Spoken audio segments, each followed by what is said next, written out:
സഹകാരി raise പ്ലസിന്റെ പുതിയൊരു ക്ലാസ്സിലേക്ക് ഏവർക്കും സ്വാഗതം. ഇന്ന് നമ്മൾ ഡിസ്കസ് ചെയ്യാൻ പോകുന്ന പോർഷൻ HSSTയിലെ ഇൻകം ടാക്സ് എന്ന് പറയുന്ന പോർഷനിലെ ഇൻകം ഫ്രം ഹൗസ് പ്രോപ്പർട്ടി എന്ന് പറയുന്ന ടോപ്പിക്കാണ് നമ്മൾ ഡിസ്കസ് ചെയ്യാൻ പോകുന്നത്. അപ്പം income from house property deal ചെയ്യുന്നത് 1961 ഇൻകം ടാക്സ് ആക്ടിൻ്റെ സെക്ഷൻ 22 മുതൽ 27 വരെയുള്ള സെക്ഷൻസിലാണ്. നമുക്കറിയാം 5 ഹെഡ്സ് ഓഫ് ഇൻകം ചേരുന്നതാണ് ഗ്രോസ് ടോട്ടൽ ഇൻകം എന്നറിയാം അല്ലേ. Income from salary, income from house property, profits and gains from business or profession, capital gain and income from other source. ഇതിൻ്റെ ടോട്ടലാണ് ഗ്രോസ് ടോട്ടൽ ഇൻകം എന്നും ഇതിൽ നിന്ന് സെക്ഷൻ 80C മുതൽ 80U വരെയുള്ള ഡിഡക്ഷൻസ് കുറച്ച് കഴിഞ്ഞ് നമുക്ക് കിട്ടുന്ന ടോട്ടൽ ഇൻകത്തിനാണ് ഒരു SSC ടാക്സ് കൊടുക്കേണ്ടതെന്ന് നമുക്കറിയാം അല്ലേ. ഫോർമർ ക്ലാസ്സുകളിൽ നിങ്ങൾ ഇൻകം ഫ്രം സാലറിയെ കുറിച്ച് പഠിച്ചിട്ടുണ്ട്. അപ്പം നമ്മൾ ഇന്ന് ഡിസ്കസ് ചെയ്യുന്ന പോർഷൻ രണ്ടാമത്തെ ഹെഡായിട്ടുള്ള ഇൻകം ഫ്രം ഹൗസ് പ്രോപ്പർട്ടിയാണ്. ഇൻകം ഫ്രം ഹൗസ് പ്രോപ്പർട്ടി ഞാൻ നേരത്തെ പറഞ്ഞതുപോലെ തന്നെ ഇൻകം ടാക്സ് ആക്ട് 1961 സെക്ഷൻ 22 മുതൽ സെക്ഷൻ 27 വരെയുള്ള സെക്ഷൻസിലാണ് എന്ത് ചെയ്യുന്നത്, ഡീൽ ചെയ്യുന്നത്. അപ്പം നമുക്ക് നേരെ ടോപ്പിക്കിലേക്ക് പോവാം. നോക്കിക്കേ, ഞാൻ ആദ്യം ഒരു ക്വസ്റ്റ്യൻ ആണ് തന്നേക്കുന്നത് അല്ലേ. അപ്പം നമ്മൾ ഈ ക്ലാസ് ഒക്കെ കഴിയുമ്പോൾ ഇതിന് ഈ ക്വസ്റ്റ്യൻസിന് ആൻസർ ചെയ്യുന്ന രീതിക്ക് ആകണം. ഓക്കെ, അപ്പൊ ഫസ്റ്റ് ക്വസ്റ്റ്യൻ നോക്കിക്കേ. Calculate the gross annual value from the following details. താഴെ തന്നിരിക്കുന്ന ഡീറ്റെയിൽസിൽ നിന്ന് നമ്മൾ എന്ത് കണ്ടുപിടിക്കണം? ഗ്രോസ് ആനുവൽ വാല്യൂ കണ്ടുപിടിക്കണം. അതിന് വേണ്ടിയിട്ട് നമുക്ക് മുനിസിപ്പൽ വാല്യൂ തന്നിട്ടുണ്ട്, ഫെയർ റെന്റൽ വാല്യൂ തന്നിട്ടുണ്ട്, സ്റ്റാൻഡേർഡ് റെന്റ് തന്നിട്ടുണ്ട്, ആക്ച്വൽ റെന്റ് തന്നിട്ടുണ്ട്. വൺസ് നിങ്ങൾക്ക് PSCക്ക് ചോദിച്ചൊരു ക്വസ്റ്റ്യൻ ആണിത്. ഓക്കെ, അപ്പോൾ ഇത്രയും കാര്യങ്ങൾ നമുക്ക് തന്നിരുന്നാൽ municipal value, fair rental value, standard rent, actual rent എന്നീ കാര്യങ്ങൾ നമുക്ക് തന്നിരുന്നാൽ എങ്ങനെ ഗ്രോസ് ആനുവൽ വാല്യൂ കണ്ടുപിടിക്കാമെന്ന് നമ്മൾ ഈ ക്ലാസ് കംപ്ലീറ്റ് ആക്കുമ്പോഴേക്കും നമ്മൾ എന്ത് ചെയ്യും, പഠിക്കും. ഓക്കെ ആണേ. അടുത്ത ക്വസ്റ്റ്യൻ നോക്കിക്കേ. Given the information related to a house. ഒരു ഹൗസുമായി ബന്ധപ്പെട്ട, ഒരു ലെറ്റർഡ് ഹൗസുമായി ബന്ധപ്പെട്ട ഇൻഫർമേഷൻ ആണ് താഴെ തന്നിരിക്കുന്നത്. അതിൽ മുനിസിപ്പൽ വാല്യൂ അല്ലെങ്കിൽ MV എന്ന് പറയുന്നത് തന്നിട്ടുണ്ട്, ഫെയർ റെന്റൽ വാല്യൂ തന്നിട്ടുണ്ട്, സ്റ്റാൻഡേർഡ് റെന്റ് തന്നിട്ടുണ്ട്, ആക്ച്വൽ റെന്റ് തന്നിട്ടുണ്ട്. അതോടൊപ്പം municipal tax paid by the ഓണറും തന്നിട്ടുണ്ട്. It is 20% of municipal value and as unrealised rent 40,000 എന്നും തന്നിട്ടുണ്ട്. ഇവിടെ നിന്ന് ക്വസ്റ്റ്യൻ ശ്രദ്ധിച്ചു നോക്കിയേ. What is the annual value of the house എന്നാണ് അല്ലേ. What is the annual value of the house എന്നാണ് ഇവിടുത്തെ ചോദ്യം. ഞാൻ നേരത്തെ പറഞ്ഞതുപോലെ ഈ ക്ലാസിന്റെ കംപ്ലീഷൻ സമയത്ത് നമ്മൾ ഇതിന്റെ ക്വസ്റ്റ്യൻസിന്റെ ആൻസറിലേക്ക് നമ്മൾ ഈ ക്ലാസ്സിൽ നിന്ന് എന്ത് ചെയ്യണം, എത്തണം. അതാണ് നമ്മളുടെ ടാർഗറ്റ് എന്ന് പറയുന്നത്. ഓക്കെയാണ്. ഇതും PSC ക്വസ്റ്റ്യനിൽ ചോദിച്ച ചോദ്യമാണ്. നെക്സ്റ്റ് പറയുന്നത് നോക്കിയേ. Maximum deduction allowed as interest on loan taken for self occupied house. Self occupied ഹൗസിന് നമ്മൾ ലോൺ എടുത്താണ് ചെയ്യുന്നതെങ്കിൽ അതിന് നമുക്ക് അനുവദനീയമായിട്ടുള്ള മാക്സിമം ഡിഡക്ഷൻ എത്രയാണ് എന്നാണ് ചോദിച്ചിട്ടുള്ളത്. ഈ ക്വസ്റ്റ്യനും PSCയിലും ചോദിച്ചിട്ടുണ്ട്. അതോടൊപ്പം കഴിഞ്ഞ കുറേ നാളുകൾ കൊണ്ട് UGC നെറ്റിന് ചോദിക്കുന്ന ചോദ്യമാണ്, NDAയുടെ നെറ്റിനും ചോദിക്കുന്ന ചോദ്യമാണ്. Maximum deduction allowed as interest on loan taken for self occupied house. ഈ ക്വസ്റ്റ്യൻസിനൊക്കെ ഉത്തരം നമ്മൾ വീഡിയോയ്ക്ക് അവസാനം ഡിസ്കസ് ചെയ്യും. അപ്പം നമുക്ക് നേരെ പോർഷനിലോട്ട് പോവാം. നോക്കിക്കേ. Income from house property already ഞാൻ പറഞ്ഞു, സെക്ഷൻ 22 മുതൽ 27 വരെയുള്ള സെക്ഷൻസ് ആണ്, ഇൻകം ടാക്സ് ആക്ടിന്റെ സെക്ഷൻസ് ആണ് ഹൗസ് പ്രോപ്പർട്ടി ഡീൽ ചെയ്യുന്നത്. നോക്കിയേ. Section 22 to 27 deals with income from house property. It is the annual rental value of a property which is subject to tax.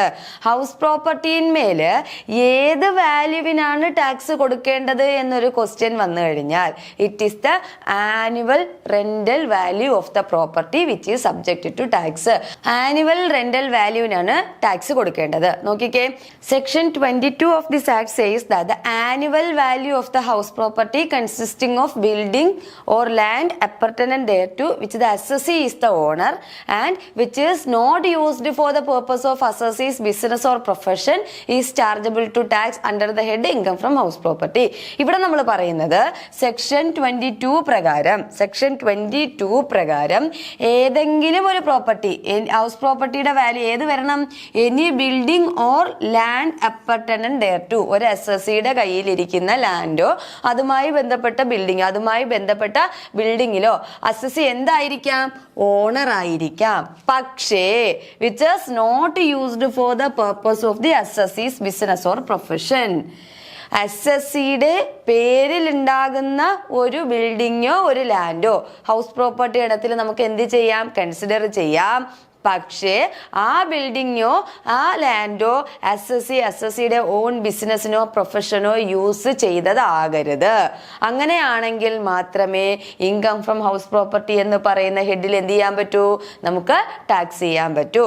Section 22 പ്രകാരം ഏതെങ്കിലും ഒരു ബിൽഡിങ്ങിന്റെയോ അല്ലെന്നുണ്ടെങ്കിൽ അതുമായി ബന്ധപ്പെട്ട് കിടക്കുന്ന ലാൻഡിന്റെയോ ഇതിന്റെ രണ്ടിന്റെ ഓണർ ആരായിരിക്കണം, SSC ആയിരിക്കണം. ഈ SSC എന്ത് ചെയ്യരുത്, SSCയുടെ ബിസിനസ്സിനോ പ്രൊഫഷനോ വേണ്ടി ഇത് യൂസ് ചെയ്യുകയും ചെയ്യരുത്.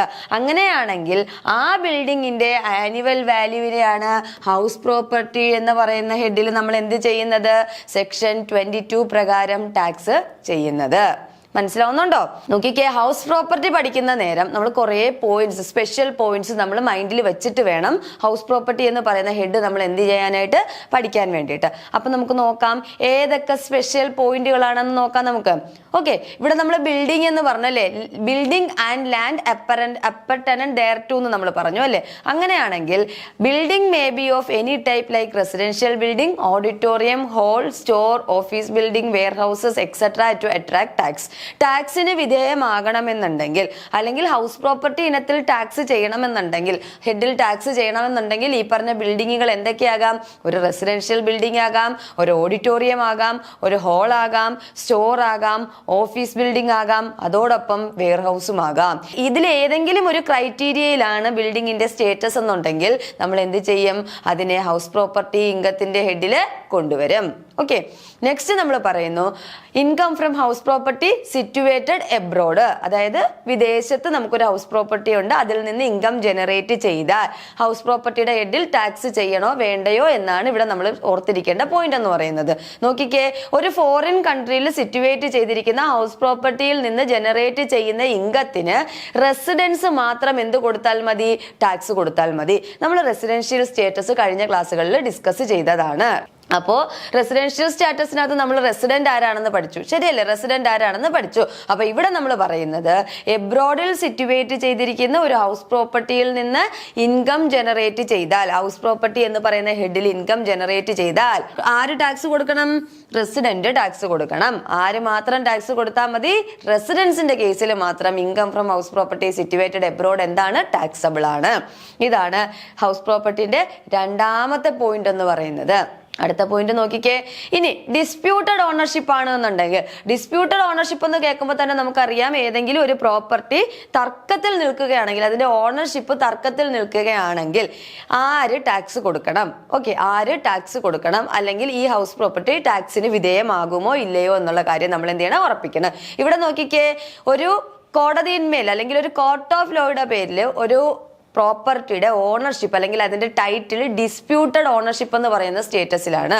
അപ്പോൾ ആരുടെ മേലിൽ ടാക്സ് എന്ത് ചെയ്യണം, ഈടാക്കണം എന്നുള്ള ക്വസ്റ്റ്യന് എന്താണ് ആൻസർ എന്ന് ചോദിച്ചു കഴിഞ്ഞാൽ,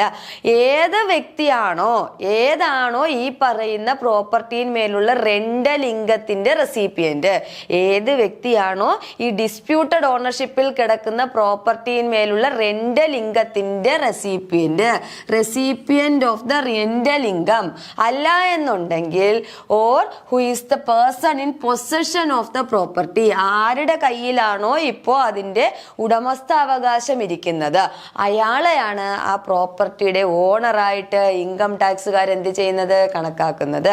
ഡിസ്പ്യൂട്ടഡ് ഓണർഷിപ്പിന്റെ കേസിൽ ഇത്രയേ ഉള്ളൂ മക്കളെ. ആരാണോ ആ പ്രോപ്പർട്ടിന്മേൽ നിന്ന് എന്ത് ഈടാക്കുന്നത്, റെന്റൽ ഇൻകം കൈപ്പറ്റുന്നത്, അതുമല്ല എന്നുണ്ടെങ്കിൽ അതിന്റെ ടൈറ്റിൽ ഇപ്പൊ ആരുടെ കയ്യിലാണോ, ആ പ്രോപ്പർട്ടി ആരുടെ പൊസഷനിലാണോ ഉള്ളത്, അദ്ദേഹത്തെ ഇൻകം ടാക്സുകാർ എന്ത് ചെയ്യും, ഹൗസ് പ്രോപ്പർട്ടിയുടെ അസസി ആയിട്ട് എന്ത് ചെയ്യും, കണക്കാക്കും. ഹൗസ് പ്രോപ്പർട്ടിയുടെ അസസി ആയി കണക്കാക്കും. ഇനി നോക്കിയേ, rental income from staff quarters. Staff ക്വാർട്ടേഴ്സിൽ നിന്ന് റെന്റൽ ഇൻകം റിസീവ് ചെയ്യുകയാണെങ്കിൽ, അതായത് ഞാനൊരു എംപ്ലോയർ ആണ്, എൻ്റെ എംപ്ലോയീസിനെ കൊണ്ടുവന്ന് ക്വാർട്ടേഴ്സിൽ താമസിപ്പിച്ചിട്ട് ഞാൻ എന്ത് ചെയ്യുന്നു, അവരുടെ കയ്യിൽ നിന്ന് മാസാമാസം എന്ത് ചെയ്യുന്നു, റെന്റ് കളക്ട് ചെയ്യുന്നു എന്നുണ്ടെങ്കിൽ, മനസ്സിലാവുന്നുണ്ടോ? എംപ്ലോയർ എംപ്ലോയിയെ കൊണ്ടുവന്ന് വീട് വാടകയ്ക്ക് കൊടുത്തിട്ട് എന്ത് ചെയ്യുന്നു? വാടക ഈടാക്കുന്നു എന്നുണ്ടെങ്കിൽ അത് ഏത് ഹെഡിൽ ടാക്സ് ചെയ്യും? Rental income from staff quarters ആണെങ്കിൽ let out to on employees, സ്വന്തം എംപ്ലോയീസിന് വാടകയ്ക്ക് കൊടുത്തിട്ടുണ്ട് എന്നുണ്ടെങ്കിൽ it is taxable under the head income from business. മറന്നു പോകരുത്, എംപ്ലോയർ എംപ്ലോയി റിലേഷൻഷിപ്പ് ഉണ്ട്. ഏത് ഹെഡിൽ ടാക്സ് ചെയ്യും? ഇൻകം ഫ്രം ബിസിനസ് എന്ന് പറയുന്ന ഹെഡിലാണ് എന്ത് ചെയ്യുന്നത്? ടാക്സ് ചെയ്യുന്നത്. ഇൻകം ഫ്രം ബിസിനസ് എന്ന് പറയുന്ന ഹെഡിൽ, ഒരിക്കലും ഇൻകം ഫ്രം ഹൗസ് പ്രോപ്പർട്ടിയിലല്ല എന്ത് ചെയ്യുന്നത്? ടാക്സ് ചെയ്യുന്നത്. അപ്പോൾ സ്റ്റാഫ് ക്വാർട്ടേഴ്സിൽ നിന്ന് റെന്റൽ ഇൻകം റിസീവ് ചെയ്താൽ ഇൻകം ഫ്രം ബിസിനസ്സിലാണ് ഇതിനെ എന്ത് ചെയ്യുന്നത്? ട്രീറ്റ് ചെയ്യുന്നത്. അടുത്ത പോയിന്റ് നോക്കാം. Property owned by co-owners. Co-owners നമുക്കറിയാം, രണ്ടോ അതിലധികമോ ഓണേഴ്സ് ഒരുമിച്ച് എന്ത് ചെയ്യുന്നു? ഒരു പ്രോപ്പർട്ടിയുടെ ടൈറ്റിൽ ഓൺ ചെയ്യുന്നു എന്നുണ്ടെങ്കിൽ അവരുടെ ഷെയർ നമുക്ക് റെസ്പെക്റ്റീവ് ആയിട്ട് നമുക്ക് മനസ്സിലാക്കാൻ പറ്റുന്നു എന്നുണ്ടെങ്കിൽ, അതായത് അവരുടെ കോൺട്രിബ്യൂഷൻ ഡെഫിനറ്റ് ആയിട്ട് നമുക്ക് മനസ്സിലാക്കാൻ പറ്റുന്നു എന്നുണ്ടെങ്കിൽ ഓരോ വ്യക്തികളെ നമ്മൾ എന്ത് ചെയ്യും? സെപ്പറേറ്റ് ആയിട്ട് അവരുടെ ടോട്ടൽ ഇൻകം കണ്ടുപിടിക്കുമ്പോൾ ഈ ഇൻകം എടുത്ത് എന്ത് ചെയ്യും? അങ്ങടത്തേക്ക് കൂട്ടും. ഓക്കെ ആണ്. നോക്കിക്കേ, where the property is owned by 2 or more persons jointly and their respective shares are definite, income from such property shall be assessed separately in his respective total income. ഇവിടെ പറയുന്നതെന്ന് വെച്ച് കഴിഞ്ഞാൽ എ ബി സി മൂന്ന് പേരുടെയും contribution, property മേടിക്കാനുള്ള contribution അല്ലെങ്കിൽ പ്രോപ്പർട്ടിയിൽ നിന്ന് അവർക്ക് കിട്ടാനുള്ള ഇൻകം നമുക്ക് സ്പെസിഫിക് ആയിട്ട് അല്ലെങ്കിൽ ഡെഫിനറ്റ് ആയിട്ട് അറിയാൻ പറ്റുമെന്നുണ്ടെങ്കിൽ മൂന്ന് പേരുടെയും ടോട്ടൽ ഇൻകം കണ്ടുപിടിക്കുന്ന സമയത്ത് എന്ത് ചെയ്യും? മൂന്ന് പേർക്കും എന്ത് ചെയ്യും? ഈ ഇൻകം വീതിച്ചു കൊടുത്ത് ടാക്സ് ചെയ്യും. മനസ്സിലാവുന്നുണ്ടോ? അടുത്തത് income from paying guest accommodation is taxable under income from business. നേരത്തെ നമ്മൾ പറഞ്ഞതുപോലെ തന്നെ, സ്റ്റാഫ് ക്വാർട്ടേഴ്സിന്റെ കേസ് പറഞ്ഞതുപോലെ തന്നെ, ഇതുപോലെ ഗസ്റ്റ് ഹൗസ് അക്കോമഡേഷനിൽ നിന്ന് ഇൻകം ജനറേറ്റ് ചെയ്ത് കഴിഞ്ഞാൽ അത് ഏത് ഹെഡിൽ ടാക്സ് ചെയ്യും? ഇൻകം ഫ്രം ബിസിനസ് എന്ന് പറയുന്ന ഹെഡിലാണ് എന്ത് ചെയ്യുന്നത് മക്കളെ? ടാക്സ് ചെയ്യുന്നത്. അടുത്തത് കോമ്പോസിറ്റ് റെന്റ്. അടുത്തത് കോമ്പോസിറ്റ് റെന്റ്. ചോദിച്ചിട്ടുള്ള ചോദ്യമാണ്. കോമ്പോസിറ്റ് റെന്റ് എന്ന് വെച്ച് കഴിഞ്ഞാൽ നമ്മൾ ബിൽഡിംഗ് വാടകയ്ക്ക് കൊടുക്കുന്നതോടൊപ്പം നമ്മൾ ബിൽഡിംഗ് ലെറ്റ് ഔട്ട് ചെയ്യുന്നതിനോടൊപ്പം അതർ ഫെസിലിറ്റീസ് കൂടെ ലെറ്റ് ഔട്ട് ചെയ്ത് അതിൽ നിന്നും വാടക ഈടാക്കുന്നു എന്നുണ്ടെങ്കിൽ നമുക്ക് കിട്ടുന്ന വാടക എന്ന് പറയുന്നത് ഈ പറയുന്ന ബിൽഡിങ്ങിന്റെയും അതർ ഫെസിലിറ്റീസ് ആയിട്ടോട്ടെ, like electricity, water, cooler, lift, ഇതും കൂടെ ചേർത്തിട്ടുള്ളതായിരിക്കുമല്ലോ. അപ്പൊ ടോട്ടൽ കിട്ടുന്ന റെന്റ് എന്ന് പറയുന്നത് it is the sum of എന്താണ്? ബിൽഡിങ്ങിന്റെ റെന്റ് പ്ലസ് അതർ ഫെസിലിറ്റീസിന്റെ റെന്റ്. അങ്ങനെയുള്ള കേസസിൽ നമുക്ക് ഇതിനെ സെപ്പറേറ്റ് ചെയ്ത് എടുക്കാൻ പറ്റുമെന്നുണ്ടെങ്കിൽ, നമുക്ക് 10,000 രൂപ റെന്റ് ആയിട്ട് കിട്ടി, അതിൽ 7,000 രൂപ വാടകയും 3,000 രൂപ അതർ ഫെസിലിറ്റീസിന്റെ വാടകയുമാണ് എന്ന് നമുക്ക് സ്പെസിഫിക് ആയിട്ട് അറിയാൻ പറ്റും, അല്ലെങ്കിൽ സെപ്പറേറ്റ് ചെയ്യാൻ പറ്റുമെന്നുണ്ടെങ്കിൽ ബിൽഡിങ്ങിന്റെ റെന്റിനെ നമ്മൾ എന്ത് ചെയ്യും?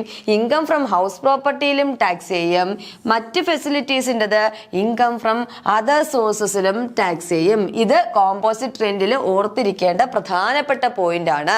നോക്കിക്കേ, if A building is let out along with other facilities like electricity, cooler, lift, water pump etcetera four composite rent and if the rent of the building can be separated from the rent of other facilities, മൊത്തത്തിലുള്ള റെന്റിനെ നമുക്ക് എന്ത് ചെയ്യാൻ പറ്റും? Rent, ബിൽഡിങ്ങിന്റെ rent എന്നും other ഫെസിലിറ്റീസിന്റെ rent എന്നും separate ചെയ്യാൻ പറ്റുമെന്നുണ്ടെങ്കിൽ rent belong to the building is taxed under the head income from house property. ബിൽഡിങ്ങുമായിട്ട് ബന്ധപ്പെട്ട് വരുന്ന rent income from house property എന്ന് പറയുന്ന ഹെഡിലും, അതോടൊപ്പം and rent belong to the other facilities will be taxed under the head income from other sources. ബാക്കിയുള്ള ഫെസിലിറ്റീസിൽ നിന്ന് കിട്ടുന്ന റെന്റ് നമ്മൾ എങ്ങോട്ടും ടാക്സ് ചെയ്യും? ഇൻകം ഫ്രം അതർ സോഴ്സ് എന്ന് പറയുന്ന ഹെഡിൽ നമ്മൾ എന്ത് ചെയ്യും? ടാക്സ് ചെയ്യുകയാണ് കോമ്പോസിറ്റ് റെന്റിന്റെ കേസിൽ ചെയ്യുന്നത്. ഇത്രയാണ് സ്പെഷ്യൽ പോയിന്റ്സ് ആയിട്ട് ഹൗസ് പ്രോപ്പർട്ടിന്മേൽ നമ്മൾ എന്ത് ചെയ്യേണ്ടത്? ഓർത്തിരിക്കേണ്ട പോയിന്റുകൾ എന്ന് പറയുന്നത്. നെക്സ്റ്റ് നമുക്ക് നോക്കാം, ആരാണ് ഡീംഡ് ഓണർ? ഹൗസ് പ്രോപ്പർട്ടിയുടെ കേസിൽ ആരാണ് ഡീംഡ് ഓണർ അല്ലെങ്കിൽ ഓണറായി കണക്കാക്കപ്പെടുന്ന ആളാരാണ്? ഒന്നാമത്തെ കേസ് നോക്കിയേ, the following are deemed to be the owners of the property. താഴെ പറയുന്ന ആൾക്കാരെ ഇൻകം ടാക്സ് പർപ്പസസിന് ഡീംഡ് ഓണേഴ്സ് ആയിട്ട് എന്ത് ചെയ്യും? കണക്കാക്കപ്പെടും. ഒന്നാമത്തെ case, an individual who transfer any house property to his or her spouse without any adequate consideration. ഇതാണ് കറക്റ്റ് പോയിന്റ്. ആഡിക്വേറ്റ് കൺസിഡറേഷൻ ഒന്നും വാങ്ങാതെ എന്ത് ചെയ്യുന്നു? ഒരു ഇൻഡിവിജ്വല് അദ്ദേഹത്തിന്റെ ഹൗസ് പ്രോപ്പർട്ടി അദ്ദേഹത്തിന്റെ സ്പൗസിന് ട്രാൻസ്ഫർ ചെയ്യുന്നു എങ്കിൽ, അതോടൊപ്പം അല്ലെങ്കിൽ to a minor child not not being a married daughter shall be the deemed owner of the property. കല്യാണം കഴിക്കാത്ത ഒരു മൈനർ ഡോട്ടർക്കോ അല്ലെന്നുണ്ടെങ്കിൽ സ്പൗസിനോ വിത്തൗട്ട് കൺസിഡറേഷനിൽ ഒരു ഹൗസ് പ്രോപ്പർട്ടി ട്രാൻസ്ഫർ ചെയ്ത് കഴിഞ്ഞാൽ ആ പ്രോപ്പർട്ടിയുടെ ഡീംഡ് ഓണറായിട്ട് നമ്മൾ എന്ത് ചെയ്യും? ഇവരെ ഇൻകം ടാക്സുകാർ എന്ത് ചെയ്യും? കണക്കാക്കും, അല്ലെങ്കിൽ ട്രീറ്റ് ചെയ്യും. മൈനർ ചൈൽഡിന്, അതോടൊപ്പം എന്താണ് ഈ പറയുന്ന സ്പൗസിന്. ഓക്കെ ആണേ.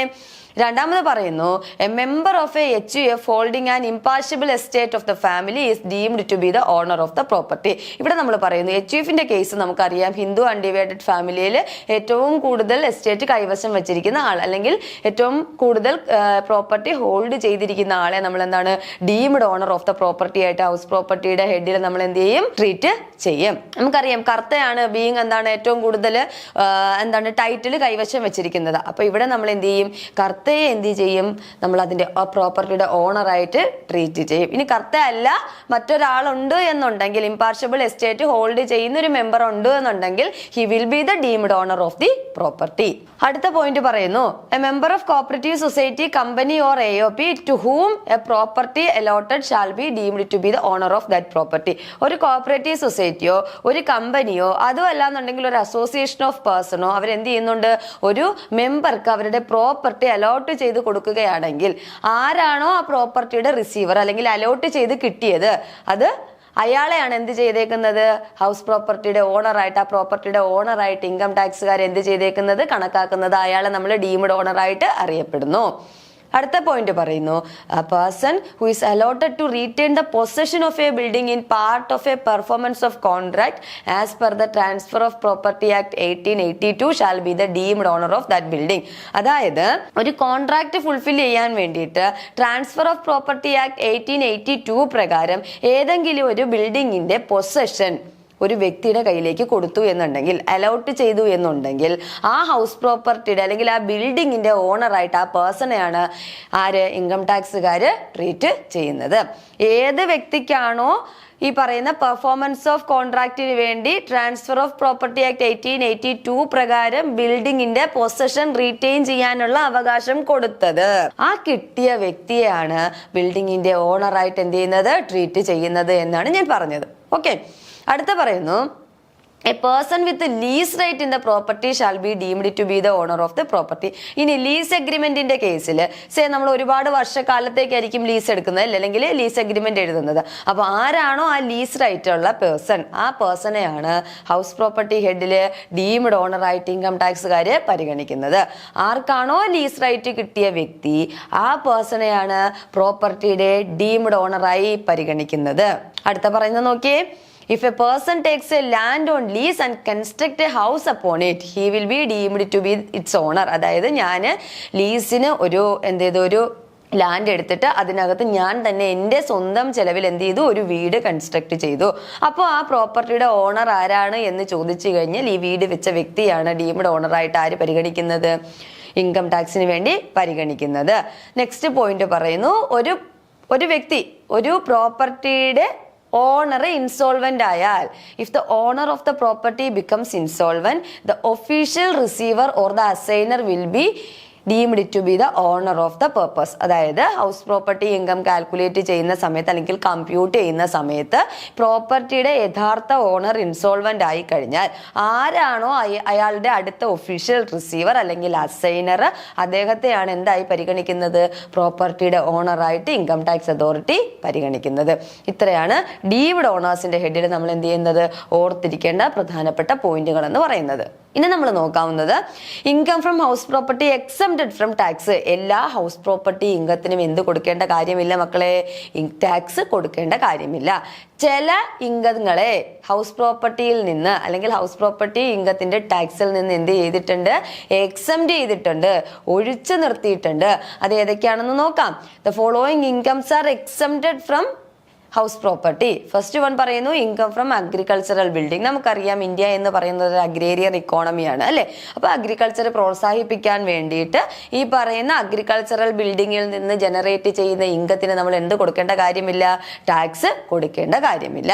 അതോടൊപ്പം നോക്കിക്കേ, annual value of 1 palace of an ex Indian ruler. ഇന്ത്യയിലെ ഒരു മുൻ ഭരണാധികാരിയുടെ ഒരു പാലസിന്, ഒരു കൊട്ടാരത്തിന് എന്ത് കൊടുക്കേണ്ട കാര്യമില്ല? ടാക്സ് കൊടുക്കേണ്ട കാര്യമില്ല. പറയുന്നു 1 പാലസ് ആണ്, 1 പാലസ്. ഓക്കെ, നെക്സ്റ്റ് പറയുന്നു income from self occupied house. എനിക്ക് താമസിക്കാൻ ഒരു വീട് വെച്ചു, അതിൽ നിന്ന് എന്തെങ്കിലും ഇൻകം ജനറേറ്റ് ചെയ്യുന്നുണ്ടെങ്കിലും എനിക്ക് എന്ത് കൊടുക്കേണ്ട മക്കളെ? ടാക്സ് കൊടുക്കേണ്ട കാര്യമില്ല. അപ്പം സെൽഫ് ഒക്കുപ്പൈഡ് ഹൗസിൽ നിന്ന് കിട്ടുന്ന ഇൻകത്തിനും എന്താണ്? It is exempted from tax ആണ്.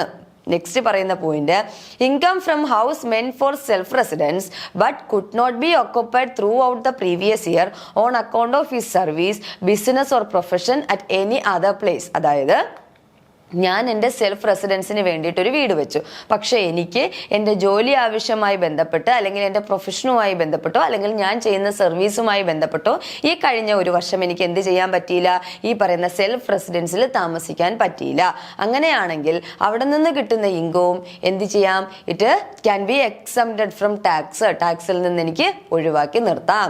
ഓക്കെ, നെക്സ്റ്റ് പോയിന്റ് പറയുന്നത് income from house property owned by. താഴെ പറയുന്നവരുടെ ഓണർഷിപ്പിൽ ഉണ്ടാകുന്ന ഇൻകം. ഓക്കെ, ഈ പറയുന്നവർക്ക് ഹൗസ് പ്രോപ്പർട്ടിയിൽ മേൽ നിന്ന് ജനറേറ്റ് ചെയ്യുന്ന ഇൻകത്തിന് എന്ത് കൊടുക്കേണ്ട കാര്യമില്ല? ടാക്സ് കൊടുക്കേണ്ട കാര്യമില്ല.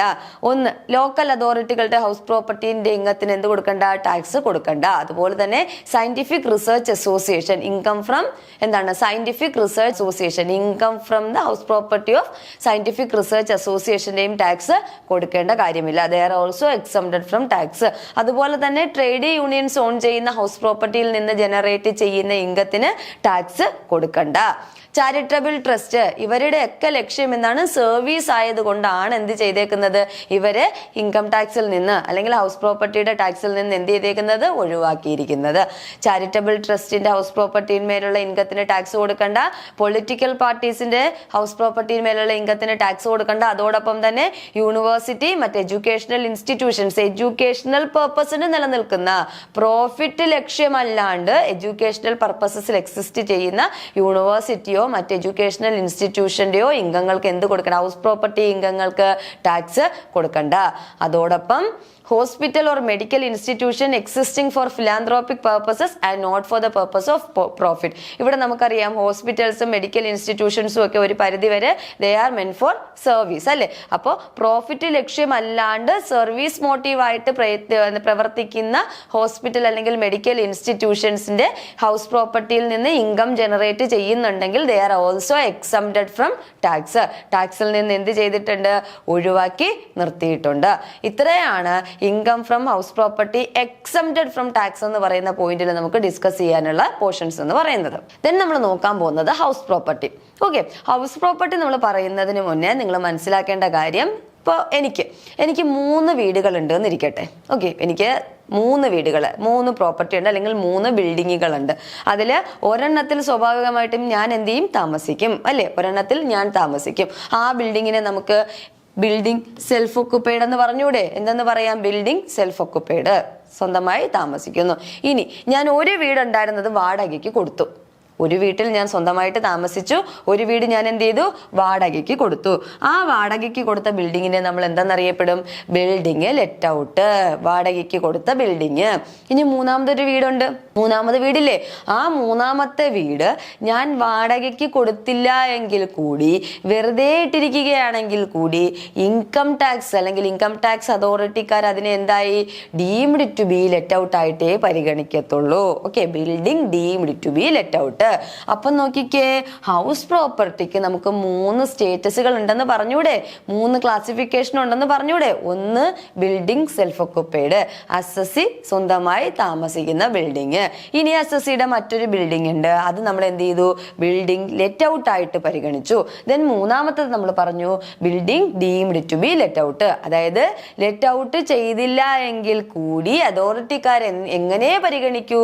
ലെറ്റ് ഔട്ട് ആയിട്ട് മാത്രമേ പരിഗണിക്കൂ. കൊടുത്ത, അതായത് വാടകയ്ക്ക് കൊടുത്തതായി മാത്രം പരിഗണിക്കുന്ന വീട്. ഓക്കെ, അതാണ് ആ പ്രോപ്പർട്ടി അല്ലെങ്കിൽ ആ ബിൽഡിങ്ങിനെ building deemed to be let out എന്നാണ് പറയുന്നത്. ഓക്കെ, ഇങ്ങനെ ഈ ഒരു കണ്ടീഷൻ വെച്ചുകൊണ്ട് ഈ ഒരു സ്പെസിഫിക് പോയിന്റ് മനസ്സിൽ നിർത്തിക്കൊണ്ട് നമ്മൾ ഇനി ബാക്കി പഠിക്കണം. നോക്കിക്കേ, ബിൽഡിംഗ് ലെറ്റ് ഔട്ട്. ആദ്യം നമ്മൾ പറഞ്ഞു ബിൽഡിംഗ് ലെറ്റ് ഔട്ട്. വാടകയ്ക്ക് കൊടുക്കുന്ന വീടിനെ ഇൻകം ടാക്സുകാർ എന്ത് ചെയ്യും, എങ്ങനെ അസസ് ചെയ്യുന്നു എന്ന് നോക്കാം. Okay, an assessee's income from house property is computed on the basis of its annual value. ഞാൻ നേരത്തെ പറഞ്ഞു, ഒരു അസസ്സിയുടെ income from house property calculate ചെയ്യുന്നത് it is based on annual value ആണ്. അപ്പൊ ആനുവൽ വാല്യൂവിനാണ് ഒരു അസസ്സി എന്ത് ചെയ്യേണ്ടത്, ടാക്സ് കൊടുക്കേണ്ടത്. ആനുവൽ വാല്യൂ എന്താണെന്ന് നോക്കാം. Annual value means the annual rental value of the building. നമ്മൾ ആ ബിൽഡിംഗ് വാടകയ്ക്ക് കൊടുത്താൽ ഒരു വർഷം പ്രതിവർഷം നമുക്ക് എത്ര വാടക കിട്ടും എന്നുള്ളതിനെയാണ് ആനുവൽ വാല്യൂ എന്ന് പറയുന്നത്. From the annual value the assessee can make admissible deduction under section 23 and 24 of the act. ഇനി ആനുവൽ വാല്യൂവിനാണ് ടാക്സ് കൊടുക്കുന്നതെന്ന് ഞാൻ പറഞ്ഞു. അങ്ങനെയാണെങ്കിൽ അസസ്സിക്ക് ഇൻകം ടാക്സ് ആക്ടിന്റെ സെക്ഷൻ 23 പ്രകാരവും 24 പ്രകാരവും എന്ത് ചെയ്യാൻ പറ്റും, അഡ്മിസിബിൾ ആയിട്ടുള്ള കുറച്ച് അല്ലെങ്കിൽ അലവബിൾ ആയിട്ടുള്ള കുറച്ച് ഡിഡക്ഷൻസ് എന്ത് ചെയ്യാൻ പറ്റും, ക്ലെയിം ചെയ്യാൻ പറ്റും. അപ്പോൾ ആ ഡിഡക്ഷൻസും കുറച്ച് കഴിഞ്ഞുള്ള എമൗണ്ടിനാണ് അസസ്സി എന്ത് കൊടുക്കേണ്ട, കുട്ടികളെ ടാക്സ് കൊടുക്കേണ്ടത്. അപ്പം ആനുവൽ വാല്യൂവിനാണ് ടാക്സ് ചെയ്യുന്നതെന്ന് പറഞ്ഞു. ആനുവൽ വാല്യൂ എന്ന് പറഞ്ഞു കഴിഞ്ഞാൽ ആ ബിൽഡിങ്ങിന്റെ ആനുവൽ റെന്റൽ വാല്യൂ ആണെന്ന് പറഞ്ഞു കഴിഞ്ഞു, ശരിയല്ലേ? ഈ ആനുവൽ വാല്യൂവിൽ നിന്ന് അസസ്സിക്ക് ഡിഡക്ഷൻസ് ക്ലെയിം ചെയ്യാം അല്ലേ, അണ്ടർ സെക്ഷൻ 23-യും 24-ഉം. അത് കഴിഞ്ഞ് നമുക്ക് കിട്ടുന്ന അമൗണ്ടിന് മാത്രം നമ്മൾ എന്ത് കൊടുത്താൽ മതി, ടാക്സ് കൊടുത്താൽ മതി അല്ലേ, ടാക്സ് കൊടുത്താൽ മതി എന്നാണ് ഞാൻ പറഞ്ഞത്. ഓക്കെ ആണേ? അടുത്ത് നോക്കിക്കേ, chart showing the computation of taxable income from let out house property. അതായത് വാടകയ്ക്ക് കൊടുത്ത ബിൽഡിങ്ങിൽ നിന്ന് ഇൻകം ജനറേറ്റ് ചെയ്ത് കഴിഞ്ഞാൽ എങ്ങനെ ടാക്സിന് വിധേയമാക്കാം. ഓക്കെ ആണ്, അതിന്റെ അല്ലെങ്കിൽ ഫോമാറ്റ് ആണ് നമ്മൾ നോക്കാൻ പോകുന്നത്. ആദ്യം നമ്മൾ ലെറ്റ് ഔട്ട് ഹൗസ് പ്രോപ്പർട്ടി ആണ് പഠിക്കുന്ന കണ്ടന്റ് എന്ന് പറയുന്നത്, അല്ലെങ്കിൽ പഠിക്കുന്ന സെക്ഷൻ എന്ന് പറയുന്നത് ലെറ്റ് ഔട്ട് പ്രോപ്പർട്ടിയുടെ ടാക്സ് എങ്ങനെ കൊടുക്കാം, അല്ലെങ്കിൽ അതിന്റെ ഇൻകം ഫ്രം ഹൗസ് പ്രോപ്പർട്ടി എങ്ങനെ കമ്പ്യൂട്ട് ചെയ്യാം. അപ്പൊ chart showing the computation of taxable income from let out house property. ആദ്യം നമ്മൾ എന്ത് ചെയ്യണം, ഗ്രോസ് ആനുവൽ വാല്യൂ കാൽക്കുലേറ്റ് ചെയ്യണം. ഗ്രോസ് ആനുവൽ വാല്യൂ കാൽക്കുലേറ്റ് ചെയ്യാൻ നമ്മൾ ഇന്ന് പഠിക്കും. ഗ്രോസ് ആനുവൽ വാല്യൂവിൽ നിന്ന് സെക്ഷൻ 23 പ്രകാരം ഒരു അസസ്സിക്ക് 2 ഡിഡക്ഷൻസ് ക്ലെയിം ചെയ്യാം. ഗ്രോസ് ആനുവൽ വാല്യൂവിൽ നിന്ന് സെക്ഷൻ 23 പ്രകാരം ഒരു അസസ്സിക്ക് 2 ഡിഡക്ഷൻസ് ക്ലെയിം ചെയ്യാം. ഒന്ന് unrealised rent, 2 municipal tax paid by the ഓണറും. ഗ്രോസ് ആനുവൽ വാല്യൂവിൽ നിന്ന് അൺറിയലൈസ്ഡ് റെന്റും municipal tax paid by the ഓണറും കുറയ്ക്കുമ്പോൾ നമുക്ക് കിട്ടുന്ന വാല്യൂവിനെ നമ്മൾ വിളിക്കുന്ന പേരാണ് ആനുവൽ വാല്യൂ. നേരത്തെ നമ്മൾ പറഞ്ഞില്ലേ, annual rental value of the building അല്ലെങ്കിൽ പ്രോപ്പർട്ടി എന്ന് പറഞ്ഞില്ലേ. ഗ്രോസ് ആനുവൽ വാല്യൂവിൽ നിന്ന് സെക്ഷൻ 23 പ്രകാരം നമുക്ക് എത്ര ഡിഡക്ഷൻ ആണുള്ളത്, 2 ഡിഡക്ഷൻ. ഏതൊക്കെയാണ് ആ ഡിഡക്ഷൻ എന്ന് പറയുന്നത്, അൺറിയലൈസ്ഡ് റെന്റും municipal tax paid by the ഓണറും. ഓക്കെ, അപ്പൊ നമുക്ക് എന്ത് കിട്ടും, ആനുവൽ വാല്യൂ കിട്ടും. ഇത് ഓരോന്നും നമ്മൾ ഇന്ന് ഡിസ്കസ് ചെയ്യും. ആനുവൽ വാല്യൂ കിട്ടും. ആനുവൽ വാല്യൂവിൽ നിന്ന് പിന്നെ നമുക്ക് ചെയ്യാൻ പറ്റുന്നത് സെക്ഷൻ 24 പ്രകാരമുള്ള അഡ്മിസിബിൾ ഡിഡക്ഷൻസ് ആണ്. ഏത് സെക്ഷൻ പ്രകാരമാണ്, സെക്ഷൻ 24. ക്വസ്റ്റ്യൻ ചോദിച്ചിട്ടുള്ളതാണ്, ആനുവൽ വാല്യൂവിൽ നിന്ന് ക്ലെയിം ചെയ്യാൻ പറ്റുന്ന ഡിഡക്ഷൻ ഏത് സെക്ഷനാണ്, സെക്ഷൻ 24. ഓക്കെ, എങ്ങനെയാ ക്ലെയിം ചെയ്യാൻ പറ്റുന്നത്, 30% ഓഫ് ദ ആനുവൽ വാല്യൂ. ഇവിടെ നമ്മൾ കണ്ടുപിടിച്ച ആനുവൽ വാല്യൂ ഇല്ലേ, ഈ ആനുവൽ വാല്യൂ ഇല്ലേ, ആ ആനുവൽ വാല്യൂവിന്റെ 30% നമുക്ക് എന്ത് ചെയ്യാൻ പറ്റും, ഡിഡക്ട് ചെയ്യാൻ പറ്റും. Okay, 30% of the annual value standard deduction എന്ന് നമ്മൾ പറയും. അതോടൊപ്പം ഇൻട്രസ്റ്റ് ഓൺ ക്യാപിറ്റൽ നമുക്ക് എന്ത് ചെയ്യാൻ പറ്റും, ഡിഡക്ട് ചെയ്യാൻ പറ്റും. ഹൗസ് പ്രോപ്പർട്ടിയുടെ കൺസ്ട്രക്ഷനോ റീകൺസ്ട്രക്ഷനോ റിപ്പയറിങ്ങിനോ വേണ്ടിയിട്ട് നമ്മൾ ക്യാപിറ്റൽ ബോറോ ചെയ്തുകൊണ്ടാണ് എന്ത് ചെയ്തത്, ഹൗസ് പ്രോപ്പർട്ടിയുടെ കൺസ്ട്രക്ഷനോ റീകൺസ്ട്രക്ഷനോ റിപ്പയറിങ്ങോ നടന്നത് എന്നുണ്ടെങ്കിൽ അതിന് നമ്മൾ എന്ത് കൊടുക്കണം, ഇൻട്രസ്റ്റ് കൊടുക്കണം. അപ്പൊ ഇൻട്രസ്റ്റ് കൊടുത്തു കഴിഞ്ഞാൽ, ബോറോവ്ഡ് ക്യാപിറ്റലിന് ഇൻട്രസ്റ്റ് കൊടുത്തു കഴിഞ്ഞാൽ കറണ്ട് ഇയറിലെ ഇൻട്രസ്റ്റും അതോടൊപ്പം തന്നെ പ്രീ കൺസ്ട്രക്ഷൻ പീരീഡിൽ നമ്മൾ എടുത്ത ഇൻട്രസ്റ്റ് 5 ഈക്വൽ ഇൻസ്റ്റാൾമെന്റുകളായിട്ട് നമുക്ക് ഡിഡക്ഷന് വേണ്ടി ക്ലെയിം ചെയ്യാം. ഇതിൽ പ്രീ കൺസ്ട്രക്ഷൻ പീരീഡ് ഇൻട്രസ്റ്റ് പഠിക്കാനുണ്ട്. അപ്പൊ കറണ്ട് ഇയർ ഇയർ ഇൻട്രസ്റ്റ് ആയാലും പ്രീ കൺസ്ട്രക്ഷൻ പീരീഡ് ഇൻട്രസ്റ്റ് ആയാലും നമുക്ക് എന്ത് ചെയ്യാൻ പറ്റും? ഡിഡക്ഷന് വേണ്ടി സെക്ഷൻ 24 നിന്ന് നമുക്ക് എന്ത് ചെയ്യാം? ആനുവൽ വാല്യൂവിൽ നിന്ന് ഡിഡക്ട് ചെയ്യാം. ഓർത്തിരിക്കേണ്ട കാര്യം, pre construction period interest 5 equal ഇൻസ്റ്റാൾമെന്റുകളായാണ് ഡിഡക്ഷന് ക്ലെയിം ചെയ്യുന്നത്. ഓക്കെ ആണേ. ഇതിനോടൊപ്പം നമ്മൾ എന്ത് ചെയ്യും? Unrealised rent recovered during the year, അതായത് മുൻകാലങ്ങളിൽ അൺറിയലൈസ്ഡ് റെന്റായി എഴുതി കളഞ്ഞ് നമ്മൾ ഡിഡക്ഷൻ മേടിച്ച റെന്റ് തിരിച്ച് റിയലൈസ് ചെയ്ത് കഴിഞ്ഞാൽ സ്റ്റാൻഡേർഡ് ഡിഡക്ഷൻ കഴിച്ചു കഴിഞ്ഞതിന് ശേഷമുള്ള എമൗണ്ട് നമ്മൾ എന്ത് ചെയ്യണം? ആഡ് ബാക്ക് ചെയ്യണം. ഒന്നുകൂടെ പറയുന്നു, മുൻകാലങ്ങളിൽ കിട്ടാത്ത റെന്റായി നമ്മൾ എന്ത് ചെയ്തു? എഴുതിക്കളഞ്ഞ ഡിഡക്ഷൻ മേടിച്ച റെന്റ് നമുക്കിപ്പോൾ എന്ത് ചെയ്തിട്ടുണ്ടെങ്കിൽ, റിസീവ് ചെയ്തിട്ടുണ്ടെങ്കിൽ അല്ലെങ്കിൽ റിക്കവർ ചെയ്തിട്ടുണ്ടെങ്കിൽ ആ എമൗണ്ടിന് 30% സ്റ്റാൻഡേർഡ് ഡിഡക്ഷൻ കുറച്ച് കഴിഞ്ഞിട്ടുള്ള എമൗണ്ട് നമ്മൾ എന്ത് ചെയ്യണം? ഇതിനോടൊപ്പം ആഡ് ബാക്ക് ചെയ്യുക. അതോടൊപ്പം arrears of rent received during the year ഉണ്ടെങ്കിൽ, അരിയേഴ്സ് ഓഫ് റെന്റ് എന്ന് പറഞ്ഞാൽ നമുക്കറിയാം കുറെ വർഷങ്ങളായി അരിയറായി കിടക്കുന്ന നമ്മുടെ റെന്റ് റിസീവ് ചെയ്തിട്ടുണ്ടെങ്കിൽ, തിരിച്ച് റിസീവ് ചെയ്തിട്ടുണ്ടെങ്കിൽ മേൽ പറഞ്ഞതുപോലെ 30% സ്റ്റാൻഡേർഡ് ഡിഡക്ഷൻ കഴിച്ചിട്ടുള്ള തുകയ്ക്ക് അത് ആഡ് ബാക്ക് ചെയ്ത് നമുക്ക് കിട്ടുന്നതാണ് ഇൻകം ഫ്രം ഹൗസ് പ്രോപ്പർട്ടി എന്ന് പറയുന്നത്. ഒന്നുകൂടെ പറയട്ടെ, ഗ്രോസ് ആനുവൽ വാല്യൂ കണ്ടുപിടിക്കുക. ഗ്രോസ് ആനുവൽ വാല്യൂ കണ്ടുപിടിക്കുന്നത് എങ്ങനെയാണെന്ന് നമ്മൾ ഡിസ്കസ് ചെയ്യും. ഗ്രോസ് ആനുവൽ വാല്യൂവിൽ നിന്ന് നമുക്ക് 2 ഡിഡക്ഷൻസ് ആണ് കുറയ്ക്കാൻ പറ്റുന്നത്. ഏത് സെക്ഷൻ പ്രകാരം? സെക്ഷൻ 23 പ്രകാരം. 1 unrealised rent, 2 municipal taxes paid by the ഓണറും നമുക്ക് കുറയ്ക്കാൻ പറ്റും. കുറച്ച് കഴിയുമ്പോൾ നമുക്ക് കിട്ടുന്നതിനെ നമ്മൾ എന്തെന്ന് പേര് വിളിച്ചു? ആനുവൽ വാല്യൂ എന്ന് വിളിച്ചു. ആനുവൽ വാല്യൂവിൽ നിന്ന് പിന്നെ നമുക്ക് ക്ലെയിം ചെയ്യാൻ പറ്റുന്നത് സെക്ഷൻ 24 പ്രകാരമുള്ള ഡിഡക്ഷൻ ആണ്. 1 ഈ ആനുവൽ വാല്യൂ കമ്പ്യൂട്ട് ചെയ്ത ആനുവൽ വാല്യൂവിന്റെ നേരെ 30% സ്റ്റാൻഡേർഡ് ഡിഡക്ഷൻ. അതോടൊപ്പം interest on capital borrowed, interest on capital borrowed house പ്രോപ്പർട്ടിയുടെ കൺസ്ട്രക്ഷന് വേണ്ടിയിട്ട് പൈസ കടം എടുത്തിട്ടുണ്ട് എന്നുണ്ടെങ്കിൽ കറണ്ട് ഇയർ ബേസിസിലും പ്രീ കൺസ്ട്രക്ഷൻ പീരീഡ് ബേസിസിലും നമുക്കത് എന്ത് ചെയ്യാം മക്കളെ? കുറയ്ക്കാം. ഈ കുറച്ച തുകയോടൊപ്പം ഇൻ കേസ് ഇല്ലെങ്കിൽ ഇവിടെ കൊണ്ട് എന്ത് ചെയ്യും? നമുക്ക് ഇൻകം ഫ്രം ഹൗസ് പ്രോപ്പർട്ടി നമുക്ക് കിട്ടും. Taxable income from house property കിട്ടും. നമ്മളോട് പറഞ്ഞിരിക്കുകയാണ് അൺറിയലൈസ്ഡ് റെന്റും തന്നിട്ടുണ്ട്, അൺറിയലൈസ്ഡ് റെന്റ് റിക്കവേർഡും തന്നിട്ടുണ്ട്, അരിയേഴ്സ് ഓഫ് റെന്റ് റിസീവ്ഡും തന്നിട്ടുണ്ട് എന്നുണ്ടെങ്കിൽ അൺറിയലൈസ്ഡ് റെന്റിന്റെ 30% സ്റ്റാൻഡേർഡ് ഡിഡക്ഷൻ കഴിഞ്ഞ തുക എന്ത് ചെയ്യുക? ആഡ് ബാക്ക് ചെയ്യുക. അതോടൊപ്പം അരിയേഴ്സ് ഓഫ് റെന്റ് റിസീവ്ഡ് ഉണ്ടെങ്കിൽ കുറെ നാള് കിട്ടാതെ കിടന്ന തുക നമുക്കിപ്പോ റെന്റ് അടിസ്ഥാനത്തിൽ കിട്ടിയെങ്കിൽ ആ കിട്ടിയ തുകയുടെ 30% സ്റ്റാൻഡേർഡ് ഡിഡക്ഷൻ കുറച്ചിട്ട് നമ്മൾ എന്ത് ചെയ്യണം? ആഡ് ബാക്ക് ചെയ്യണം. അപ്പോൾ നമുക്ക് കിട്ടുന്ന തുകയാണ് നമ്മൾ എന്തെന്ന് വിളിച്ചത്? ഇൻകം ഫ്രം ഹൗസ് പ്രോപ്പർട്ടി എന്ന് വിളിക്കുന്നത്. ഓക്കെ ആണേ? ചാർട്ട് മനസ്സിലായിട്ടുണ്ടെന്ന് വിശ്വസിക്കുന്നു. നെക്സ്റ്റ് നമ്മൾ പറഞ്ഞു ഗ്രോസ് ആനുവൽ വാല്യൂ പറഞ്ഞല്ലേ. ഗ്രോസ് ആനുവൽ വാല്യൂ ആണ് നമുക്ക് ആദ്യം വേണ്ടുന്ന figure. House property income calculate ചെയ്യാൻ അല്ലെങ്കിൽ income from house property calculate ചെയ്യാൻ നമുക്ക് ആദ്യം എന്താ വേണ്ടത്? ഗ്രോസ് ആനുവൽ വാല്യൂ ആണ് വേണ്ടത്. അപ്പോൾ ഗ്രോസ് ആനുവൽ വാല്യൂ എങ്ങനെ കാൽക്കുലേറ്റ് ചെയ്യാമെന്ന് നോക്കാം.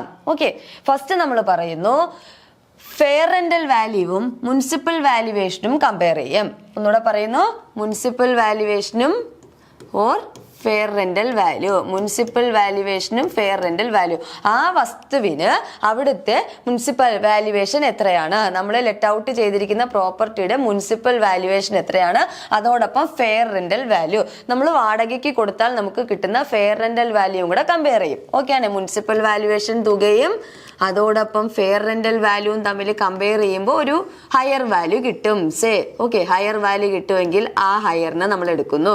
Municipal valuation and fair rental value whichever is higher, whichever is higher, higher value നമ്മൾ എടുക്കുന്നു, ഹയർ വാല്യൂ എടുക്കുന്നു. ഇപ്പൊ municipal valuation 50,000 fair rental value 60,000 ആണെന്നുണ്ടെങ്കിൽ ഇതിൽ ഏതാണ് ഹയർ എമൗണ്ട് എന്ന് പറയുന്നത്?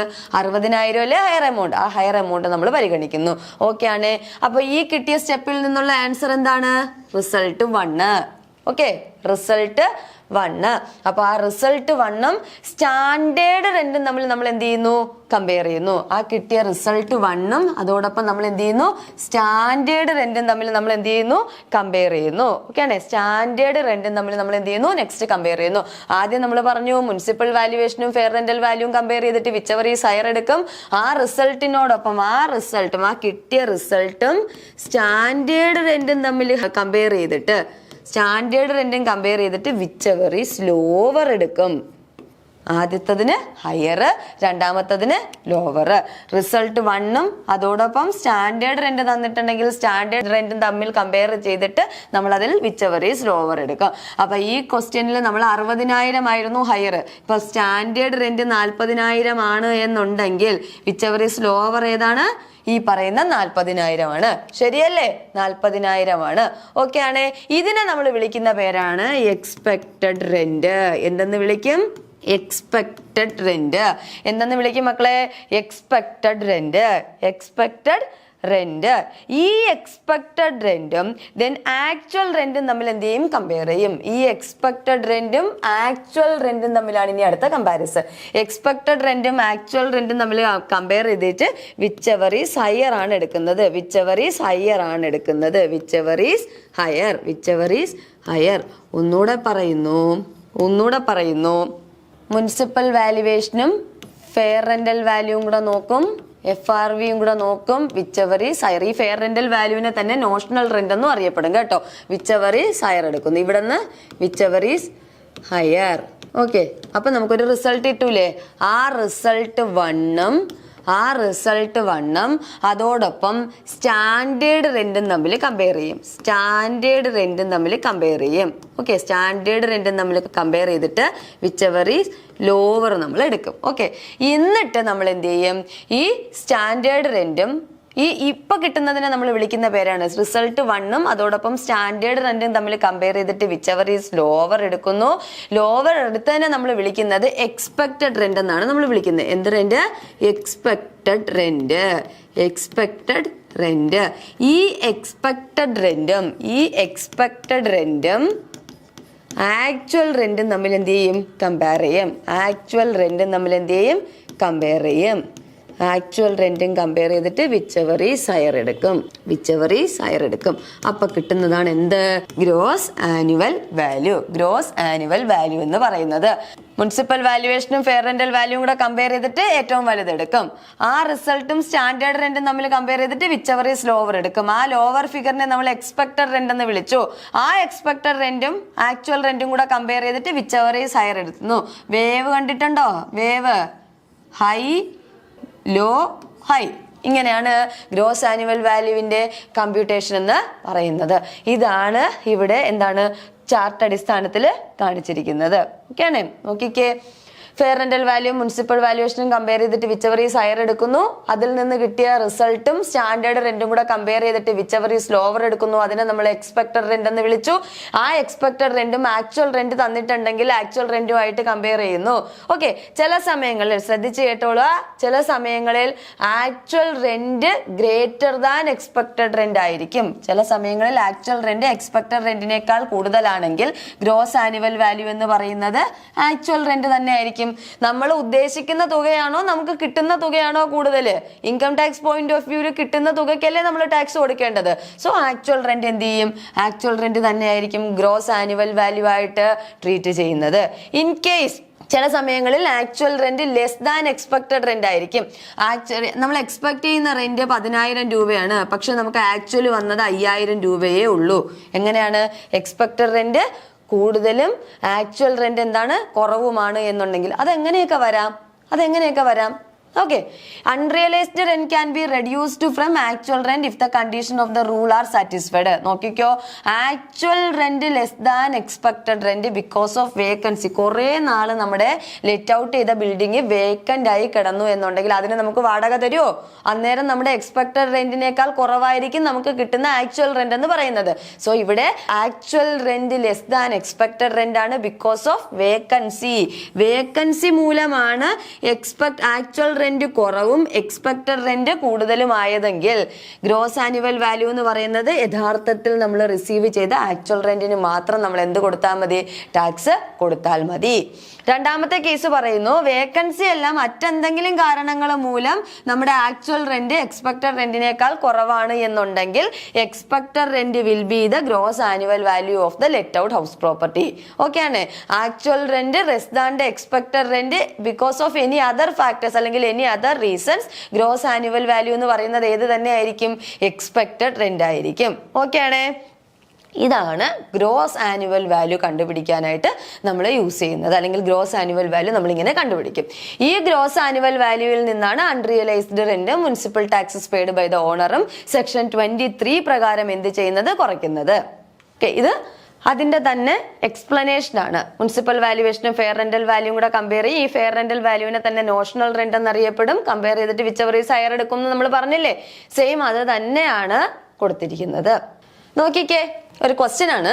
Given that fair rent of a let out house property is ₹75,000, fair rental value എന്ന് പറയുന്ന ഒരു ഹൗസ് പ്രോപ്പർട്ടിയുടെ ഫെയർ റെന്റൽ വാല്യൂ എന്ന് പറയുന്നത് എത്ര രൂപയാണ്, 75,000 രൂപയാണ്.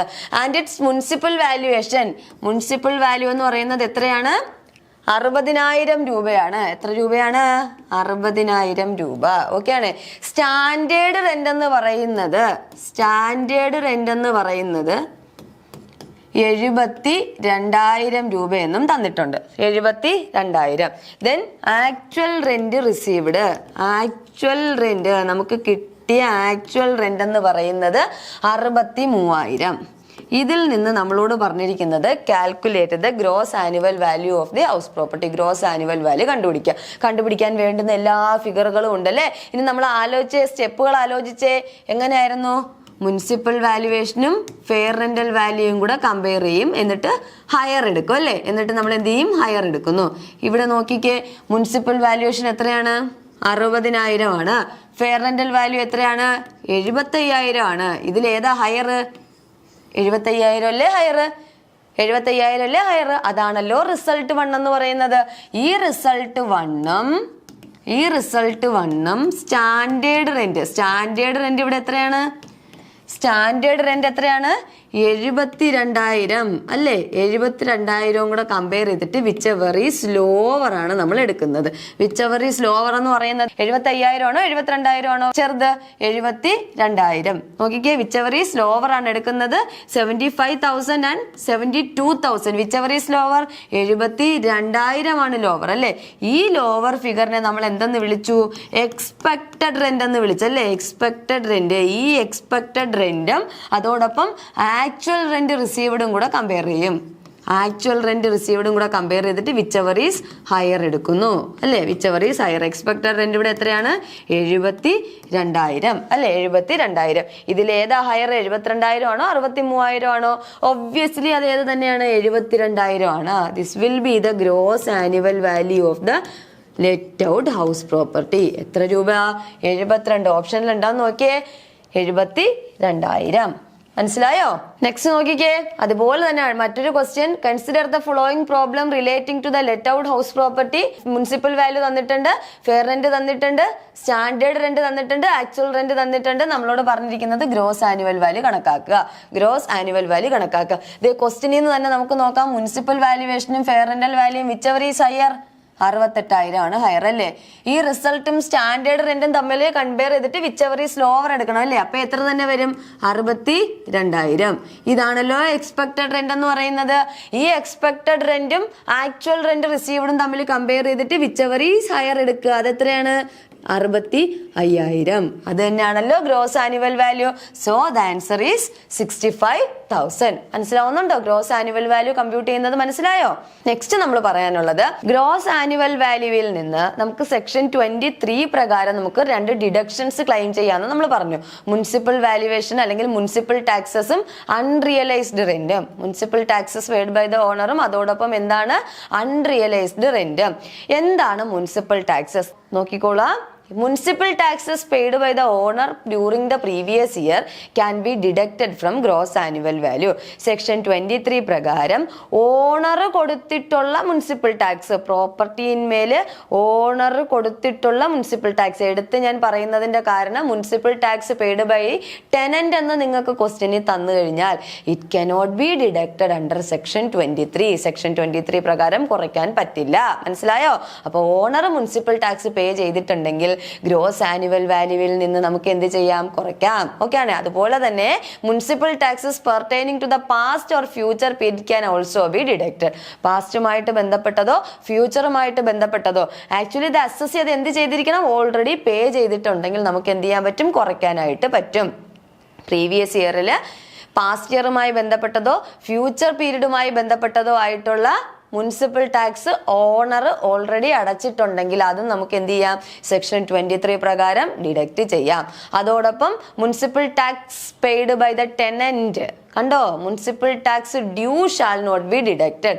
Municipal tax paid by the ടെനന്റും ഡ്യൂ ആയി കിടക്കുന്നു എന്നും പറഞ്ഞ് നമുക്ക് എന്ത് ചെയ്യാൻ പറ്റില്ല, മുനിസിപ്പൽ ടാക്സ് സെക്ഷൻ 23 പ്രകാരം ഡിഡക്റ്റ് ചെയ്യാൻ പറ്റില്ല.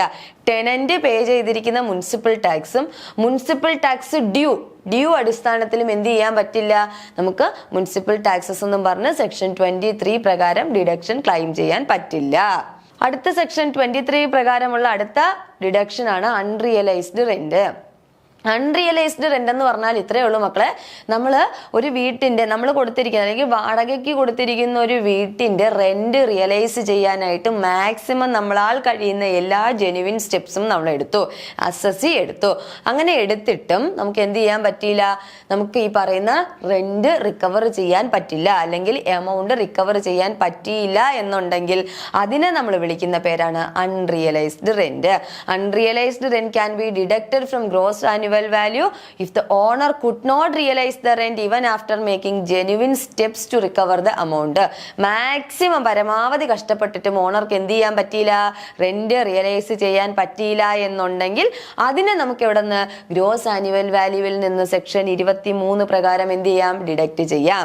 നോക്കിക്കേ, if the unrealised rent once allowed as deduction is realised, ഒരു സമയം നമ്മൾ അൺറിയലൈസ്ഡ് റെന്റ് ആയി ഡിഡക്ഷൻ ക്ലെയിം ചെയ്ത് സെക്ഷൻ 23 പ്രകാരം നമ്മൾ എന്ത് ചെയ്തു, അതിന് ഡിഡക്ഷൻ ക്ലെയിം ചെയ്തിട്ടുണ്ട്.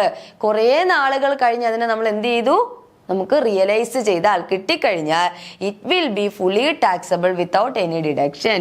നമ്മൾ അതിനെ എന്ത് ചെയ്യും, ഫുള്ളായിട്ട് ടാക്സ് ചെയ്യും. പണ്ടെപ്പോഴോ അൺറിയലൈസ്ഡ് റെന്റായി ഇത് കളഞ്ഞ ഒരു റെന്റ് നമുക്ക് ഈ പ്രീവിയസ് ഇയറിൽ എന്ത് ചെയ്തു, റിയലൈസ് ചെയ്തു, ഇൻകം റിയലൈസ് ചെയ്തു എന്നുണ്ടെങ്കിൽ it will B fully taxable without any deduction. ഒരു ഡിഡക്ഷൻ ഒന്നും കൂടാതെ തന്നെ നമ്മൾ ഇതിനെ എന്ത് ചെയ്യും, തിരിച്ച് ആഡ് ബാക്ക് ചെയ്യും. ഇനി നമ്മൾ നോക്കാൻ പോകുന്നത് സെക്ഷൻ 24 പ്രകാരം ഡിഡക്ഷൻ ഫ്രം ആനുവൽ വാല്യൂ. ഇത്ര നേരം നമ്മൾ ഗ്രോസ് ആനുവൽ വാല്യൂവിൽ നിന്ന് സെക്ഷൻ 23 പ്രകാരമുള്ള ഡിഡക്ഷൻ ആണ് നോക്കിയത്. ഇനി സെക്ഷൻ 24 പ്രകാരം ആനുവൽ വാല്യൂവിൽ നിന്ന് നമുക്ക് ഡിഡക്ഷൻ ക്ലെയിം ചെയ്യാമെന്ന് നമ്മൾ ആ ഫോർമാറ്റിൽ പഠിച്ചിട്ടുണ്ടായിരുന്നു അല്ലേ. അപ്പോൾ ആനുവൽ വാല്യൂവിൽ നിന്ന് ഞാൻ പറഞ്ഞതെന്ന് വെച്ച് കഴിഞ്ഞാൽ ആദ്യം ഒരു 30% നമുക്ക് കുറച്ച് കളയാം. അതിനെ നമ്മൾ വിളിച്ച പേരാണ് standard deduction. Sum equal to annual value 30% of the annual value as standard deduction for expenses. നമ്മൾ എന്ത് കണ്ടുപിടിച്ചു, ഗ്രോസ് ആനുവൽ വാല്യൂവിൽ നിന്ന് ഡിഡക്ഷൻസ് കുറച്ചില്ലേ, ഡിഡക്ഷൻസ് കുറയ്ക്കുമ്പോൾ നമുക്ക് കിട്ടുന്ന ഫിഗറിനെയാണ് നമ്മൾ എന്തെന്ന് വിളിച്ചത്, ആനുവൽ വാല്യൂ എന്ന് വിളിച്ചത് അല്ലെ. ഡിഡക്ഷൻസ് സെക്ഷൻ 23 പ്രകാരമുള്ള ഡിഡക്ഷൻസും കുറച്ച് കഴിഞ്ഞ് നമുക്ക് കിട്ടുന്ന വാല്യൂവിനെ നമ്മൾ ആനുവൽ വാല്യൂ എന്ന് വിളിച്ചു. ഈ ആനുവൽ വാല്യൂവിന്റെ 30% നമുക്ക് കണ്ണു അടച്ച് കുറയ്ക്കാം, അതിനെ വിളിക്കുന്ന പേരാണ് സ്റ്റാൻഡേർഡ് ഡിഡക്ഷൻ. നെക്സ്റ്റ് നമ്മൾ പറയുന്നത് interest on loan. Interest on loan വീട്ടിന്റെ പർച്ചേസിന് വേണ്ടിയിട്ടോ കൺസ്ട്രക്ഷന് വേണ്ടിയിട്ടോ റീകൺസ്ട്രക്ഷന് വേണ്ടിയിട്ടോ റിപ്പയറിങ്ങിന് വേണ്ടിയിട്ടോ എടുത്തിട്ടുള്ളതാണ് എന്നുണ്ടെങ്കിൽ it can B fully deductible on due basis or paid basis. എങ്ങനെ കുറയ്ക്കാൻ പറ്റും, ഡ്യൂ ബേസിസിലും പെയ്ഡ് ബേസിസിലും നമുക്ക് എന്ത് ചെയ്യാൻ പറ്റും, കുറയ്ക്കാനായിട്ട് പറ്റും. നോക്കിക്കേ, വീടിന്റെ ഹൗസ് പ്രോപ്പർട്ടിയുടെ പർച്ചേസിങ്ങിനോ കൺസ്ട്രക്ഷനോ റീകൺസ്ട്രക്ഷനോ റിപ്പയറിങ്ങിനോ വേണ്ടിയിട്ടാണ് നമ്മൾ ലോൺ എടുക്കുന്നത്. ലോൺ എടുത്തിട്ട് ഇൻട്രസ്റ്റ് കൊടുക്കുന്നതെന്നുണ്ടെങ്കിൽ ആ ഇൻട്രസ്റ്റ് നമുക്ക് എന്ത് ചെയ്യാം, ഡിഡക്റ്റ് ചെയ്യാം on due basis or paid basis. Next നോക്കിയേ, ഒരു ഫ്രഷ് ലോൺ എടുത്തേക്കാണ് ഹൗസ് പ്രോപ്പർട്ടിയുടെ ഈ പറയുന്ന പർച്ചേസിങ്ങിനും കൺസ്ട്രക്ഷനും റീകൺസ്ട്രക്ഷനും വേണ്ടിയിട്ട്. അങ്ങനെയാണെങ്കിൽ interest on A fresh loan also be deducted, also can deducted. നമുക്ക് എന്ത് ചെയ്യാൻ പറ്റും, ഡിഡക്റ്റ് ചെയ്യാനായിട്ട് പറ്റും. ഫ്രഷ് ലോണിന് എടുത്ത് കൊടുക്കുന്ന ഇൻട്രസ്റ്റ് നമ്മൾ എന്ത് ചെയ്യുന്നു, ഡിഡക്റ്റ് ചെയ്യാം. അപ്പോൾ സെക്ഷൻ 24 പ്രകാരം ഗ്രോസ് ആനുവൽ വാല്യൂവിൽ നിന്ന് standard deduction, interest on loan. അപ്പം പിന്നെ ഇൻട്രസ്റ്റ് ഓൺ ലോൺ നമ്മൾ നോക്കുമ്പോൾ രണ്ട് കാര്യങ്ങൾ നമ്മുടെ മൈൻഡിൽ ഉണ്ടായിരിക്കണം. ഒന്ന്, interest on unpaid interest cannot be deductible. നമ്മൾ പലിശ കൊടുക്കാനുണ്ടായിരുന്നു, അത് കൊടുക്കാണ്ടിരുന്നപ്പം എഗെയിൻ എന്ത് ചെയ്തു, എഗെയിൻ പലിശ വരത്തില്ലേ, പിഴപ്പലിശ വരത്തില്ലേ. അങ്ങനെയുള്ള പിഴപ്പലിശകൾ എന്ത് ചെയ്യാൻ പറ്റില്ല, ഡിഡക്റ്റ് ചെയ്യാൻ പറ്റില്ല. ഹൗസ് പ്രോപ്പർട്ടിന്മേല് സെക്ഷൻ 24 പ്രകാരം നമുക്ക് ഇൻട്രസ്റ്റ് ഓൺ ലോൺ കുറയ്ക്കാമെന്ന് പറഞ്ഞു. പെയ്ഡ് ബേസിസിലും ഡ്യൂ ബേസിസിലും ഫ്രഷ് ലോണിന് ഉൾപ്പെടെ കുറയ്ക്കാമെന്ന് പറഞ്ഞു. എന്നാൽ ഈ കൊടുക്കേണ്ടുന്ന ഇൻട്രസ്റ്റിന് ഫൈൻ അടിച്ച് അഗെയിൻ ഇൻട്രസ്റ്റ് കൂടിക്കഴിഞ്ഞാൽ interest on unpaid interest is not deductible. ഓർത്ത് വെച്ചേക്കാ, ഡിഡക്ട് ചെയ്യാൻ പറ്റില്ല. ഓക്കെ, നെക്സ്റ്റ് നമ്മൾ പറയുന്നു ബ്രോക്കറേജ് കൊടുക്കുന്നു എന്നുണ്ടെങ്കിൽ. ബ്രോക്കറേജ് കൊടുക്കാന്ന് പറഞ്ഞു കഴിഞ്ഞാൽ നമുക്കറിയാം ലോൺ എടുക്കാൻ വേണ്ടിയിട്ട് നമ്മൾ ഏതെങ്കിലും ബ്രോക്കറെ ചുമതലപ്പെടുത്തുന്നുണ്ടായിരിക്കും, അല്ലെങ്കിൽ ഒരു കമ്മീഷൻ ഏജന്റിനെ ചുമതലപ്പെടുത്തും. അപ്പോൾ അങ്ങനെ നമ്മൾ ലോൺ എടുത്തിട്ട് അദ്ദേഹത്തിന് കൊടുക്കുന്ന ബ്രോക്കറേജ് അല്ലെങ്കിൽ കമ്മീഷൻ നമുക്ക് എന്ത് ചെയ്യാൻ പറ്റില്ല? നേരത്തെ പറഞ്ഞ ഇൻട്രസ്റ്റ് ഓൺ ലോൺ എന്ന് പറയുന്ന ഹെഡില് സെക്ഷൻ 24 പ്രകാരം നമുക്ക് എന്ത് ചെയ്യാൻ പറ്റില്ല? ഡിഡക്ട് ചെയ്യാൻ കഴിയില്ല.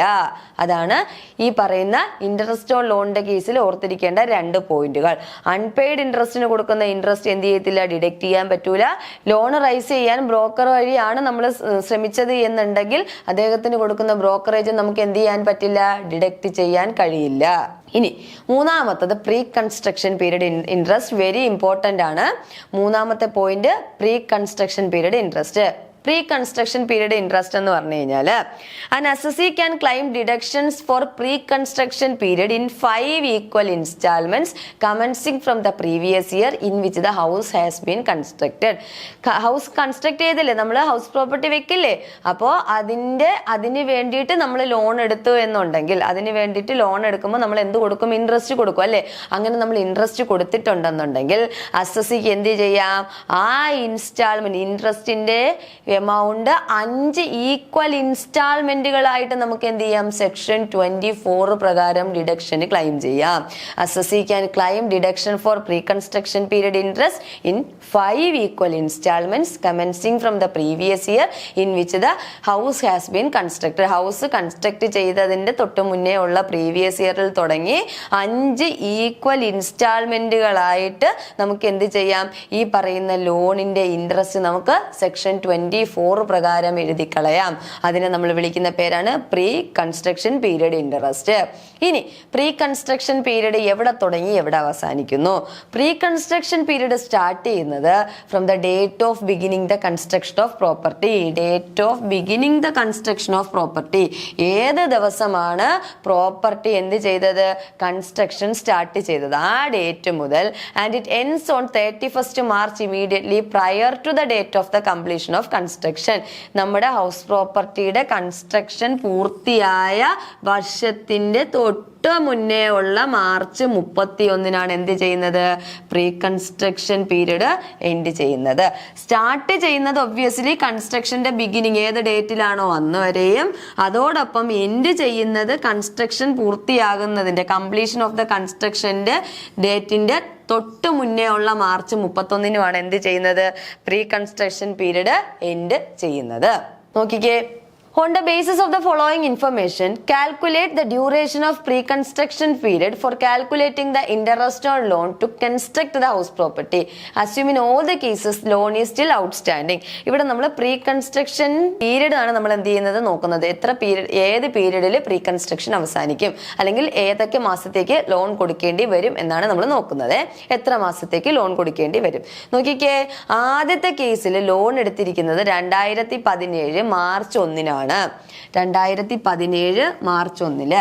അതിന്റെ കൺസ്ട്രക്ഷൻ കംപ്ലീറ്റ് ചെയ്യുന്ന ദിവസം എന്ന് പറയുന്നത് 2019 മാർച്ച് 31. കൺസ്ട്രക്ഷൻ കംപ്ലീറ്റ് ചെയ്യുന്നത് 2019 മാർച്ച് 31. ഓക്കെ ആണ്, മാർച്ച് 31. ഇനി രണ്ടാമത്തെ കേസിൽ ലോൺ എടുത്ത ഡേറ്റ് എന്ന് പറയുന്നത് 2018 ജാനുവരി 31 എൻഡ് ചെയ്യുന്നത് 1 ഏപ്രിൽ 2020. മൂന്നാമത്തെ കേസിൽ 2018 സെപ്റ്റംബർ 30 കൺസ്ട്രക്ഷൻ സ്റ്റാർട്ട് ചെയ്തു. 2019 ഓഗസ്റ്റ് 31 എന്ത് ചെയ്തു? കൺസ്ട്രക്ഷൻ എൻഡ് ചെയ്തു. അതോടൊപ്പം ലാസ്റ്റ് പോയിന്റ് പറയുന്നത്, ലാസ്റ്റ് കേസ് പറയുന്നത് 2017 നവംബർ 15 കൺസ്ട്രക്ഷൻ സ്റ്റാർട്ട് ചെയ്തു. 2019 നവംബർ 1 നമ്മൾ എന്ത് ചെയ്തു? കൺസ്ട്രക്ഷൻ അവസാനിപ്പിച്ചു അല്ലെങ്കിൽ എൻഡ് ചെയ്തു. ഈ 4 കേസസിലും നമ്മുടെ പ്രീ കൺസ്ട്രക്ഷൻ പീരീഡ് കണ്ടുപിടിക്കുക എന്നുള്ളതാണ് നമ്മുടെ ക്വസ്റ്റ്യൻ. നോക്കാം നമുക്ക്. നോക്കിക്കേ, ഒന്നാമത്തെ കേസിൽ നോക്കിക്കേ, ഒന്നാമത്തെ കേസ് തുടങ്ങിയിരിക്കുന്നത് മാർച്ച് 31 2017. ഞാൻ നിങ്ങളോട് പറഞ്ഞത് എന്താന്ന് ചോദിച്ചു കഴിഞ്ഞാല് തൊട്ട് മുന്നേ ഉള്ള മാർച്ച് 31 എന്ത് ചെയ്യുന്നത്? Pre construction period. Construction complete ആയിട്ടുള്ളതിന്റെ തൊട്ട് മുന്നേ ഉള്ള മാർച്ച് 31 എന്ത് ചെയ്യുന്നത്? പ്രീ കൺസ്ട്രക്ഷൻ പീരീഡ് അവസാനിക്കുന്നത് എന്ന് പറഞ്ഞു. ശരിയല്ലേ? അപ്പോ ഇവിടെ നോക്കിക്കേ, 2019 മാർച്ച് 31 എൻഡ് ഓഫ് അല്ലെങ്കിൽ കംപ്ലീഷൻ ഓഫ് ദ കൺസ്ട്രക്ഷൻ. അപ്പൊ അതിന് തൊട്ട് മുന്നേ ഉള്ള മാർച്ച് 31 എന്നാ വരിക? 2018 2018 മാർച്ച് 31. 2018 മാർച്ച് 31. ആൻസർ നോക്കാം നമുക്ക്. നോക്കിക്കേ, construction of the house property has completed on 31 March 2019 അല്ലെ? 2019 കൺസ്ട്രക്ഷൻ അവസാനിച്ചത്. The pre construction period will be from തുടങ്ങുന്ന മാസം 2017 മാർച്ച് 1. 2017 മാർച്ച് 1 തുടങ്ങി എന്ന് അവസാനിക്കുന്നു അപ് ടു 31 മാർച്ച് 2018. 2018 മാർച്ച് 31. അത് തന്നെയല്ലേ നമുക്ക് കിട്ടിയത്? 2018 മാർച്ച് 31 അവസാനിക്കുന്നു. അപ്പൊ ഇതാണ് എന്തെന്ന് പറയുന്നത്? മാർച്ച് 1 2017 മുതൽ 2018 മാർച്ച് 31 വരെയുള്ള എത്ര മാസ പീരീഡ്? 13 മാസ പീരീഡ് ആണ് എന്തെന്ന് പറയുന്നത്? പ്രീ കൺസ്ട്രക്ഷൻ പീരീഡ് എന്ന് പറയുന്നത്. ഇൻട്രസ്റ്റ് 5 ഈക്വൽ ഇൻസ്റ്റാൾമെന്റ് അടിസ്ഥാനത്തിൽ നമുക്ക് എന്ത് ചെയ്യാം? ഡിഡക്ഷൻ ക്ലെയിം ചെയ്യാം. രണ്ടാമത്തെ കേസ് നോക്കിയേ, ജാനുവരി 31 2018 കൺസ്ട്രക്ഷൻ തുടങ്ങി. 1 ഏപ്രിൽ 2020 എന്ത് ചെയ്തേക്കുന്നത്? കൺസ്ട്രക്ഷൻ അവസാനിച്ചിരിക്കുന്നത്. 1 ഏപ്രിൽ 2020. അങ്ങനെയാണെങ്കിൽ അവിടുത്തെ പ്രീ കൺസ്ട്രക്ഷൻ പീരീഡ് എന്ന് സ്റ്റാർട്ട് ചെയ്യും? 31 ജാനുവരി 2018 സ്റ്റാർട്ട് ചെയ്തിട്ട് എന്ന് അവസാനിക്കോടെ? എന്ന് അവസാനിക്കും? 2020 മാർച്ച് 31. 2020 മാർച്ച് 31. ശരിയല്ലേ? 2020 മാർച്ച് 31 അവസാനിക്കും. 1 ഏപ്രിൽ 2020 എന്ത് ചെയ്തേക്കുന്നത്? സ്റ്റാർട്ട് ചെയ്തേക്കുന്നത്. കൺസ്ട്രക്ഷൻ കംപ്ലീറ്റ് ചെയ്യുന്നതിന് തൊട്ട് മുന്നേ ഉള്ള മാർച്ച് 31. ഒബ്വിയസ്ലി അതെന്താണ്? മാർച്ച് 31 2020 ആണ്. അപ്പൊ എത്ര മാസം? 26 മാസമാണ് എന്തെന്ന് പറയുന്നത്? പ്രീ കൺസ്ട്രക്ഷൻ പീരീഡ് എന്ന് പറയുന്നത്. മൂന്നാമത്തെ കേസ് നോക്കിയേ, 2018 സെപ്റ്റംബർ 30 എന്ത് ചെയ്തേക്കുന്നത്? കൺസ്ട്രക്ഷൻ ആരംഭിച്ചത്. എൻഡ് ചെയ്തിരിക്കുന്നത് 2019 ഓഗസ്റ്റ് 31. അപ്പോൾ കൺസ്ട്രക്ഷൻ എൻഡ് ചെയ്തതിന്റെ തൊട്ട് മുന്നേ ഉള്ള എന്താണ്? മാർച്ച് 31. അപ്പൊ 2019 തന്നെ ഒരു മാർച്ച് 31 ഉണ്ടാവും അല്ലേ? മാർച്ച് 31. അപ്പോ സ്റ്റാർട്ട് ചെയ്തത് 30th September 2008 and ends with 31st March 2019 and ends with 31st March 2019. എത്ര മാസം? 6 മാസ കാലാവധി അല്ലെ? 6 മാസമാണ് പ്രീ കൺസ്ട്രക്ഷൻ പീരീഡ് എന്ന് പറയുന്നത്. ലാസ്റ്റ് നവംബർ 15 2017 തുടങ്ങി 2019 നവംബർ 1 എന്ത് ചെയ്തു? കൺസ്ട്രക്ഷൻ അവസാനിച്ചു. അപ്പം അതിന് തൊട്ട് മുന്നേ ഉള്ള മാർച്ച് 31 എന്ന് പറയുന്നത് 2019 മാർച്ച് 31 ആണ്. 2019 മാർച്ച് 31. അതന്നല്ലേ ഇവിടെ പറഞ്ഞിരിക്കുന്നത്? 2019 മാർച്ച് 31 അവസാനിച്ചു. അപ്പോ 2017 നവംബർ 15 മുതൽ 2019 മാർച്ച് 31 വരെയുള്ള 16.5 മാസക്കാലമാണ് ഇവിടുത്തെ എന്തെന്ന് പറയുന്നത്? പ്രീ കൺസ്ട്രക്ഷൻ പീരീഡ് എന്ന് പറയുന്നത്. Pre construction period. അപ്പൊ മറന്നു പോകരുത്, പ്രീ കൺസ്ട്രക്ഷൻ പീരീഡ് ചോദിച്ചാൽ എവിടം തൊട്ട് എവിടം വരെ എടുക്കണം? കൺസ്ട്രക്ഷൻ തുടങ്ങുന്ന ഡേറ്റ് മുതൽ കൺസ്ട്രക്ഷൻ എൻഡ് ചെയ്തിട്ടുള്ള ആ വർഷത്തിന്റെ തൊട്ടു മുന്നേ ഉള്ള മാർച്ച് 31 എന്ത് ചെയ്യുന്നത്?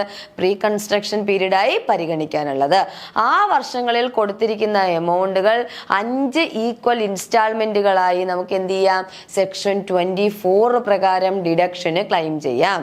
നെക്സ്റ്റ് നമ്മൾ നോക്കുന്ന portion arrears of rent received. Okay ആണ്. ഒരു assessee, if an assessee receives the arrears of rent which had not been charged to income tax earlier, അതായത് റെന്റ് കിട്ടി എന്നും പറഞ്ഞിട്ട് ഇൻകം ടാക്സിന് വിധേയമാകാത്ത റെന്റുകളെയാണല്ലോ റെന്റ് അരിയേഴ്സ് ഓഫ് റെന്റ് എന്ന് പറയുന്നത്. അങ്ങനെ ഒരു റെന്റ് ഉണ്ടെങ്കിൽ it is chargeable to tax as income from house property of the previous year in which the amount is received. Okay, നമുക്ക് ആ അരിയേഴ്സ് ഓഫ് റെന്റ് റിസീവ് ചെയ്തതിന് തൊട്ട് മുന്നേ ഉള്ള പ്രീവിയസ് ഇയറിൽ ടാക്സ് നമ്മൾ കൊടുക്കുന്ന സമയത്ത് ഇൻകം ഫ്രം ഹൗസ് പ്രോപ്പർട്ടിക്കകത്ത് നമ്മൾ എന്ത് ചെയ്യും? ഈ അരിയേഴ്സ് ഓഫ് റെന്റ് നമ്മൾ എന്ത് ചെയ്യും? ചാർജ് ചെയ്യും. മുൻകാലങ്ങളിൽ കിട്ടാതിരിക്കുന്ന റെന്റുകളെയാണ് അരിയേഴ്സ് ഓഫ് റെന്റ് എന്ന് പറയുന്നത്. അങ്ങനെ അരിയേഴ്സ് ഓഫ് റെന്റ് നമ്മൾ ഈ വർഷം റിസീവ് ചെയ്തിട്ടുണ്ടെങ്കിൽ തൊട്ട് മുന്നേ ഉള്ള ഹൗസ് പ്രോപ്പർട്ടി പ്രീവിയസ് ഇയറിലെ ഇൻകത്തിലൂടെ നമ്മൾ എന്ത് ചെയ്യും, ഇത് കൂട്ടി നമ്മൾ എന്ത് ചെയ്യും, ടാക്സ് ചെയ്യും. The assessee can claim 30% standard deduction from the arrears of rent so received. ഇങ്ങനെ കിട്ടിയ arrears of rentൽ നിന്ന് 30% സ്റ്റാൻഡേർഡ് ഡിഡക്ഷനും നമുക്ക് എന്ത് ചെയ്യാൻ പറ്റും, കുറയ്ക്കാൻ പറ്റും. ഞാൻ നിങ്ങളെ പറഞ്ഞിട്ടുണ്ടായിരുന്നില്ലേ chart showing the computation of taxable income from house property. അതിനകത്ത് ലാസ്റ്റ് 2 കാര്യങ്ങൾ ആഡ് ബാക്ക് ചെയ്യാം എന്ന് പറഞ്ഞു. ഒന്ന് അൺറിയലൈസ്ഡ് റെന്റ് റിക്കവേർഡും ആഡ് ബാക്ക് ചെയ്യാം, അതോടൊപ്പം arrears of rent റിസീവ്ഡും ആഡ് ബാക്ക് ചെയ്യാം എന്ന് പറഞ്ഞു. ഇത് 2 എണ്ണം പറഞ്ഞപ്പോഴും ഞാൻ അതിനകത്ത് പറഞ്ഞു 30% ഓഫ് ദ സ്റ്റാൻഡേർഡ് ഡിഡക്ഷൻ കുറച്ച് കഴിഞ്ഞതിന് ശേഷമുള്ള എമൗണ്ടുകളാണ് നമ്മൾ എന്ത് ചെയ്യുന്നത്, തിരിച്ച് ആഡ് ബാക്ക് ചെയ്യേണ്ടത്. ഇൻ കേസ് നമ്മൾ ഈ കൊടുത്തിരിക്കുന്ന let out house property vacant ആയിട്ട് കിടക്കുകയാണെന്നുണ്ടെങ്കിൽ നമ്മൾ ടാക്സ് കൊടുക്കണമല്ലോ. അങ്ങനെയാണെങ്കിൽ ഏത് രീതിയിൽ ടാക്സ് കൊടുക്കണം? House remaining vacant during the previous ഇയറിൽ let out house property vacant ആയിട്ട് കിടക്കുകയാണ്, ആൾതാമസം ഇല്ലാതെ കിടന്നാൽ. Let out house property remains vacant for the whole year. ഒരു വർഷം മുഴുവനും അല്ലെങ്കിൽ വർഷം മുഴുവനും എന്ത് ചെയ്യുന്നു, നമ്മൾ വാടകയ്ക്ക് കൊടുത്ത വീട് എന്ത് ചെയ്തിരിക്കുന്നു, വേക്കന്റ് ആയിട്ട് കിടന്നു കഴിഞ്ഞാൽ gross annual value will be നില്ല്. എന്താണ് ഗ്രോസ് ആനുവൽ വാല്യൂ? എന്തായിരിക്കും? നില്ലായിരിക്കും. ക്വസ്റ്റ്യൻ ആണ്, നോട്ട് ചെയ്ത് പഠിക്കുക. ഗ്രോസ് ആനുവൽ വാല്യൂ എന്താണ്? നില്ലായിരിക്കും. അതോടൊപ്പം അടുത്ത പോയിന്റ് പറയുന്നു, ഒരു പാർട്ട് ഓഫ് ദ ഇയറിലാണ് വേക്കൻസി വന്നത്. House remains vacant for a part of the year. Okay ആണ്. ഇവിടെ നമ്മൾ നോക്കുന്നത് ആക്ച്വൽ റെന്റ് റിസീവ്ഡ് നോക്കും. After considering the loss due to vacancy. Vacant ആയിട്ട് കിടന്നിരിക്കുന്ന ആ സമയത്ത് നഷ്ടം കഴിച്ചു കഴിഞ്ഞതിന് ശേഷം നമുക്ക് കിട്ടിയിരിക്കുന്ന ആക്ച്വൽ റെന്റിനെയാണ് എന്തായിട്ട് കണക്കാക്കുന്നത്? ഗ്രോസ് ആനുവൽ വാല്യൂ ആയിട്ട് കണക്കാക്കുന്നത്. മനസ്സിലാവുന്നുണ്ടോ? റിസീവ് ചെയ്തിരിക്കുന്ന ആക്ച്വൽ റെന്റിൽ നിന്ന് loss due to vacancy consider ചെയ്തതിന് ശേഷം അല്ലെങ്കിൽ എന്ത് ചെയ്തതിന് ശേഷം, ഡിഡക്ട് ചെയ്തതിന് ശേഷം ബാക്കി നമുക്ക് കിട്ടുന്ന വാല്യൂവിനെയാണ് നമ്മൾ എന്തായിട്ട് പരിഗണിക്കുക? ഗ്രോസ് ആനുവൽ വാല്യൂ ആയിട്ട് പരിഗണിക്കുക. നെക്സ്റ്റ് പറയുന്നു, when a house remains vacant and the actual rent received is less than the expected rent due to such vacancy, actual rent received shall be the gross annual value of the property. Okay ആണേ. ഇനി ഒരു വീട് remains vacant ആയിട്ട് കിടന്നു കഴിഞ്ഞാൽ the actual rent received is less than the expected rent. Actual rent expected റെന്റിനേക്കാളും കുറവാണ് എന്നുണ്ടെങ്കിൽ, എക്സ്പെക്റ്റഡ് റെന്റിനേക്കാളും ആക്ച്വൽ റെന്റ് കുറവാണ് എന്നുണ്ടെങ്കിൽ, ഡ്യൂ ടു സച്ച് വേക്കൻസി മൂലമാണല്ലോ ആക്ച്വൽ റെന്റ് കുറവും എക്സ്പെക്റ്റഡ് റെന്റ് കൂടുതലും ആകുന്നെങ്കിൽ ഇവിടെ ഗ്രോസ് ആനുവൽ വാല്യൂ ഏത് തന്നെ ആയിരിക്കും? ആക്ച്വൽ റെന്റ് തന്നെ ആയിരിക്കും. ഞാൻ ആ ചാർട്ട് പഠിപ്പിച്ചപ്പോൾ നന്നായിട്ട് എക്സ്പ്ലെയിൻ ചെയ്ത് പറഞ്ഞിട്ടുണ്ടായിരുന്നു. ഓക്കെ ആണ്. ഇവിടെ ഒന്നുകൂടെ കേട്ടോളൂ. വേക്കൻസി മൂലം നമ്മുടെ ആക്ച്വൽ റെന്റ് കുറവും എക്സ്പെക്റ്റഡ് റെന്റ് കൂടുതലുമാണെങ്കിൽ ഗ്രോസ് ആനുവൽ വാല്യൂ എന്ന് പറയുന്നത് ഏതായിരിക്കും? ആക്ച്വൽ റെന്റ് റിസീവ്ഡ് തന്നെ ആയിരിക്കും ഗ്രോസ് ആനുവൽ വാല്യൂ ആയി എന്ത് ചെയ്യുന്നത്? പരിഗണിക്കുന്നത്. ക്ലാസ്സിൻ്റെ തുടക്കത്തിൽ നമ്മൾ 3 ക്വസ്റ്റ്യൻസിലൂടെയാണ് ഇന്നത്തെ പോർഷൻസ് ഫുള്ള് നമ്മൾ ഡിസ്കസ് ചെയ്തത്. ശരിയല്ലേ? അപ്പോൾ ആ 3 ക്വസ്റ്റ്യൻസിൻ്റെ കൂടെ ആൻസർ കംപ്ലീറ്റ് ചെയ്തിട്ട് ക്വസ്റ്റ്യൻ ഡിസ്കഷൻ പോർഷനിലേക്ക് നമുക്ക് പോകാം. ഫസ്റ്റ് ക്വസ്റ്റ്യൻ വന്നിട്ട് calculate the gross annual value from the following details. താഴെ പറയുന്ന ഡീറ്റെയിൽസ് വെച്ചുകൊണ്ട് ഗ്രോസ് ആനുവൽ വാല്യൂ കമ്പ്യൂട്ട് ചെയ്യുക എന്നുള്ളതായിരുന്നു ഒന്നാമത്തെ ക്വസ്റ്റ്യൻ. ഓൾറെഡി നമ്മൾ ക്വസ്റ്റ്യൻ ഡിസ്കഷനകത്ത് ഇത് എങ്ങനെ ചെയ്യുന്നു എന്ന എക്സാമ്പിൾസ് സഹിതം നോക്കിയിട്ടുണ്ടായിരുന്നു. ഇത് UGC നെറ്റ് 2018 ചോദിച്ച ചോദ്യമാണ്. നോക്കിക്കേ, മുനിസിപ്പൽ വാല്യൂ തന്നിട്ടുണ്ട്, ഫെയർ റെന്റൽ വാല്യൂ തന്നിട്ടുണ്ട്, സ്റ്റാൻഡേർഡ് റെന്റ് തന്നിട്ടുണ്ട്, ആക്ച്വൽ റെന്റ് തന്നിട്ടുണ്ട്. ഇവിടെ നമ്മൾ എന്ത് ചെയ്യണം?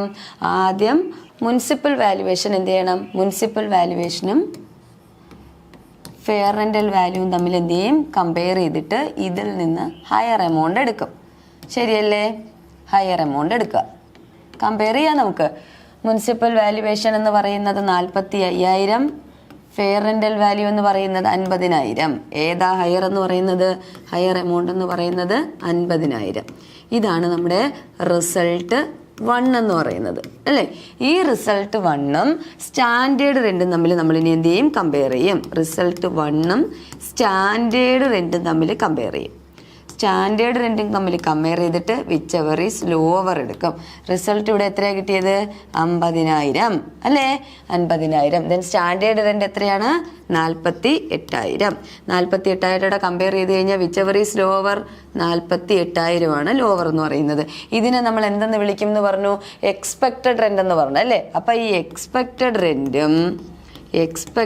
റെന്റും എക്സ്പെക്റ്റഡ് റെൻറ്റും ദെൻ എന്താണ് ആക്ച്വൽ റെൻറ്റും കൂടെ നമ്മൾ എന്ത് ചെയ്യും കമ്പയർ ചെയ്യും. ആക്ച്വൽ റെൻറ്റും കൂടെ കമ്പയർ ചെയ്തിട്ട് നമ്മൾ എന്ത് ചെയ്യും ഹയർ എടുക്കും അല്ലേ, ഹയർ എടുക്കത്തില്ലേ.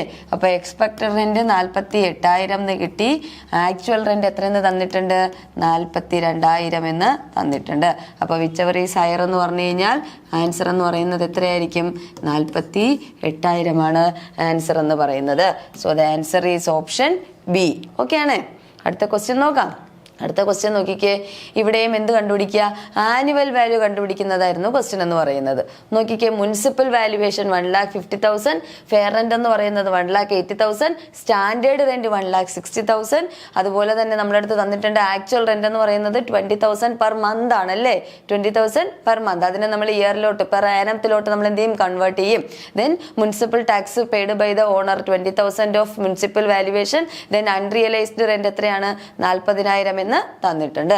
അപ്പോൾ മുനിസിപ്പൽ വാല്യുവേഷനും ഫെയർ റെന്റൽ വാല്യൂവും കൂടെ കമ്പയർ ചെയ്തിട്ട് വിച്ച് എവർ ഈസ് ഹയർ എടുക്കും അല്ലേ, 1,80,000 എടുക്കും. ദെൻ ഇതിനെ നമ്മൾ എന്തായിട്ട് സ്റ്റാൻഡേർഡ് റെന്റുമായിട്ട് കമ്പയർ ചെയ്തിട്ട് വിച്ച് എവർ ഈസ് ലോവർ എടുക്കും. അപ്പൊ ഇതിൽ നിന്ന് ലോവർ ഏതാണ് 1,60,000 ആണ് ലോവർ എന്ന് പറയുന്നത്. ഈ 1,60,000ഉം ആക്ച്വൽ റെന്റ് റിസീവ്ഡും കൂടെ നമ്മൾ എന്ത് ചെയ്യും കമ്പയർ ചെയ്യും. ഓക്കെ, ആക്ച്വൽ റെന്റ് റിസീവ്ഡ് എന്ന് പറയുമ്പം 12 മാസമാണ് അല്ലേ, 20,000 വെച്ച് 12 മാസം ആകുമ്പോഴത്തേക്ക് 2,40,000, 2,40,000 ആണ് അല്ലേ. അപ്പം ഇതിൽ ഏതാ ഹയർ എന്ന് നോക്കിയേ, ആക്ച്വൽ റെന്റ് റിസീവ്ഡും എക്സ്പെക്ടഡ് റെന്റും കൂടെ നോക്കുമ്പോൾ വിച്ച് ഈസ് ഹയർ 2,40,000 ആണ് ഹയർ എന്ന് പറയുന്നത്. അതാണ് എന്തെന്ന് പറയുന്നത് ഗ്രോസ് ആനുവൽ വാല്യൂ എന്ന് പറയുന്നത് 2,40,000. നമ്മുടെ ക്വസ്റ്റ്യൻ പറയുന്നത് ആനുവൽ വാല്യൂ കണ്ടുപിടിക്കുക എന്നുള്ളതാണ്. അപ്പോൾ സെക്ഷൻ 23 പ്രകാരമുള്ള ഡിഡക്ഷൻസ് നമുക്ക് ക്ലെയിം ചെയ്യാം.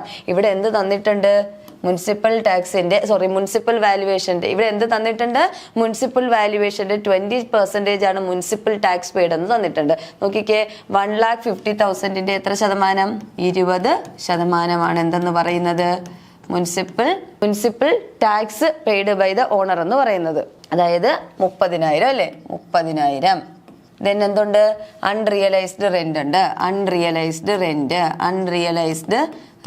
അൺറിയലൈസ്ഡ് റെന്റ് ഇവിടെ എത്രയാ തന്നേക്കുന്നത് 40,000. ഓക്കെ ആണേ, 40,000. അപ്പൊ ബാക്കി കുറച്ചിട്ട് നമ്മൾ എത്രയുണ്ട് 2,40,000 നിന്ന് 2,40,000 നിന്ന് നമ്മൾ എന്ത് ചെയ്യുന്നു 30,000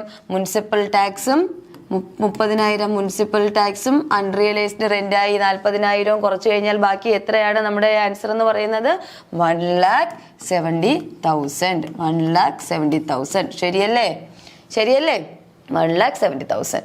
So the answer is option D, 1,70,000. Question നേരെ വായിച്ച് നോക്കിയിട്ട് വേണം ആൻസർ എഴുതാൻ. ആനുവൽ വാല്യൂ കമ്പ്യൂട്ട് ചെയ്യുക എന്നുള്ളതായിരുന്നു ക്വസ്റ്റ്യൻ എന്ന് പറയുന്നത്. ദെൻ ലാസ്റ്റ് ക്വസ്റ്റ്യൻ പറഞ്ഞിരുന്നത് maximum deduction allowed as interest on loan taken for self occupied house. Self occupied ഹൗസിനെ നമ്മൾ പഠിക്കാൻ പോകുന്ന പോർഷനാണ്. സെൽഫ് ഒക്യുപ്പൈഡ് ഹൗസിന് ഇൻട്രസ്റ്റ് ഓൺ ലോണിന് എത്രത്തോളം മാക്സിമം ഡിഡക്ഷൻ അലവബിൾ ആണെന്നുള്ള ചോദ്യത്തിന് ഇറ്റ് ഈസ് 2 lakh. എത്രയാണ് 2 ലക്ഷം രൂപ വരെയാണ് ഇൻകം ടാക്സിൽ അനുവദനീയമായിട്ടുള്ള deduction in case of self occupied house ആണ് നമ്മൾ ഇന്ന് പഠിച്ചു നിർത്തിയത്. ലെറ്റ് ഔട്ട് ഹൗസിന്റെ ആണ്. അപ്പോൾ സെൽഫ് ഒക്യുപ്പൈഡ് ഹൗസ് പഠിക്കുമ്പോൾ നമ്മൾ പഠിക്കുന്ന കാര്യമാണ് 2 ലക്ഷം രൂപ വരെയാണ് ഇൻട്രസ്റ്റ് ഓൺ ലോൺ ആയിട്ട് നമുക്ക് എന്ത് ചെയ്യാൻ പറ്റുന്നത്, ഡിഡക്ട് ചെയ്യാൻ പറ്റുന്നത്. ഞാൻ ഈ ക്വസ്റ്റ്യൻ ഇവിടെ സൂചിപ്പിച്ചതിന്റെ റീസൺ ഇത് ക്വസ്റ്റ്യൻ പേപ്പറിൽ ചോദിച്ചിട്ടുണ്ട്, റിപ്പീറ്റ് ആയിട്ട് ചോദിക്കുന്ന ചോദ്യമാണ്. അപ്പൊ എത്ര ലക്ഷം രൂപ വരെ അനുവദനീയമാണ് സെൽഫ് ഒക്യുപ്പൈഡ് ഹൗസിന്റെ ഇൻട്രസ്റ്റ് ഓൺ ലോൺ എന്ന് പറയുന്നത് 2 ലക്ഷം രൂപ വരെയാണ് അനുവദനീയമായിട്ടുള്ള ലോൺ എന്ന് പറയുന്നത്. അപ്പം ഇന്നത്തെ 3 ക്വസ്റ്റ്യന്റെ ഉത്തരവും ഈ ക്ലാസ്സിലൂടെ നിങ്ങൾക്ക് മനസ്സിലായി എന്ന് വിശ്വസിക്കുന്നു. അപ്പൊ നമ്മളിന്ന് ഡിസ്കസ് ചെയ്ത പോർഷൻ ഹൗസ് പ്രോപ്പർട്ടി ഡിസ്കസ് ചെയ്തു. അതുപോലെ തന്നെ സ്പെഷ്യൽ പോയിന്റുകളൊക്കെ നോക്കി, ഡീംഡ് ഓണേഴ്സ് ആരാണെന്ന് നോക്കി, അതോടൊപ്പം chart showing the computation of taxable income from house property നോക്കി, അതിനകത്ത് ഗ്രോസ് ആനുവൽ വാല്യൂ എങ്ങനെ കാൽക്കുലേറ്റ് ചെയ്യാമെന്ന് നോക്കി, ഗ്രോസ് ആനുവൽ വാല്യൂവിൽ നിന്നുള്ള ഡിഡക്ഷൻസ് നോക്കി, ആനുവൽ വാല്യൂ നമ്മൾ നോക്കി, ആനുവൽ വാല്യൂവിൽ നിന്ന് ക്ലെയിം ചെയ്യാൻ പറ്റുന്ന ഡിഡക്ഷൻസ് നോക്കി, അതോടൊപ്പം വേക്കൻസി വന്നു കഴിഞ്ഞാൽ ഓക്കെ അവിടെ എങ്ങനെ നമ്മൾ എന്ത് ചെയ്യുന്നു കൺസിഡർ ചെയ്യുമെന്നും നോക്കി. Starting with the question discussion. What are the deductions from the annual value of a let out house property? Choose the right code. നോക്കിക്കേ, what are the deductions from the annual value of a let out house property? Annual വാല്യൂവിൽ നിന്ന് നമ്മൾ കുറയ്ക്കുന്നത് section 24 പ്രകാരമുള്ള deduction ആണെന്ന് നമ്മൾ പറഞ്ഞു. അങ്ങനെയാണെങ്കിൽ താഴെ പറയുന്നവയിൽ ആനുവൽ വാല്യൂവിൽ നിന്ന് കുറയ്ക്കാൻ പറ്റുന്ന ഡിഡക്ഷൻസ് ഏതാണ്? അതിന്റെ കറക്റ്റ് കോഡ് ചൂസ് ചെയ്യാനാണ് പറഞ്ഞിരിക്കുന്നത്. 1. Municipal taxes paid. 2. Interest on loan taken for the construction of the house. Standard deduction. Unrealised rent. നോക്കിക്കേ, municipal taxes paid by the owner നമ്മൾ എവിടെ നിന്നാ കുറയ്ക്കുന്നത്? Municipal taxes paid by the owner it is deducted from section 23. Section 23 പ്രകാരമാണ് അല്ലേ കുറയ്ക്കുന്നത്. അപ്പോൾ ഇവിടെ interest on loan taken for the construction of the house അത് നമ്മൾ പറഞ്ഞു കഴിഞ്ഞു. എങ്ങനെയാണ്? കറണ്ട് ഇയറിൽ എടുത്ത ഇൻട്രസ്റ്റും പ്രീ കൺസ്ട്രക്ഷൻ ഇൻട്രസ്റ്റും നമുക്ക് എന്ത് ചെയ്യാം? ആനുവൽ വാല്യൂവിൽ നിന്ന് കുറയ്ക്കാം. അപ്പോൾ ഇത് ശരിയാണ്. അതോടൊപ്പം ഞാൻ പറഞ്ഞു ആനുവൽ വാല്യൂവിന്റെ 30% നമുക്ക് കണ്ണു അടച്ചുകൊണ്ട് കുറയ്ക്കാമെന്ന് പറഞ്ഞു അല്ലെ. 30% നമുക്ക് എന്ത് ചെയ്യാൻ പറ്റും? കുറയ്ക്കാമെന്ന് പറഞ്ഞു. അപ്പം ഇതും ശരിയാണ്. അൺറിയലൈസ്ഡ് റെന്റും മുനിസിപ്പൽ ടാക്സസ് പെയ്ഡും നമ്മൾ എവിടെ നിന്നാണ് കുറയ്ക്കുന്നത്? സെക്ഷൻ 23 നിന്നാണ് കുറയ്ക്കുന്നത്. അപ്പൊ ആനുവൽ വാല്യൂവിൽ നിന്ന് കുറയ്ക്കുന്ന ഡിഡക്ഷൻസ് ഏതാണെന്ന് ചോദിച്ചു കഴിഞ്ഞാൽ സെക്ഷൻ 24 പ്രകാരം interest on loan taken for the construction of the ഹൗസും സ്റ്റാൻഡേർഡ് ഡിഡക്ഷനുമാണ്. So the option is answer B. Okay.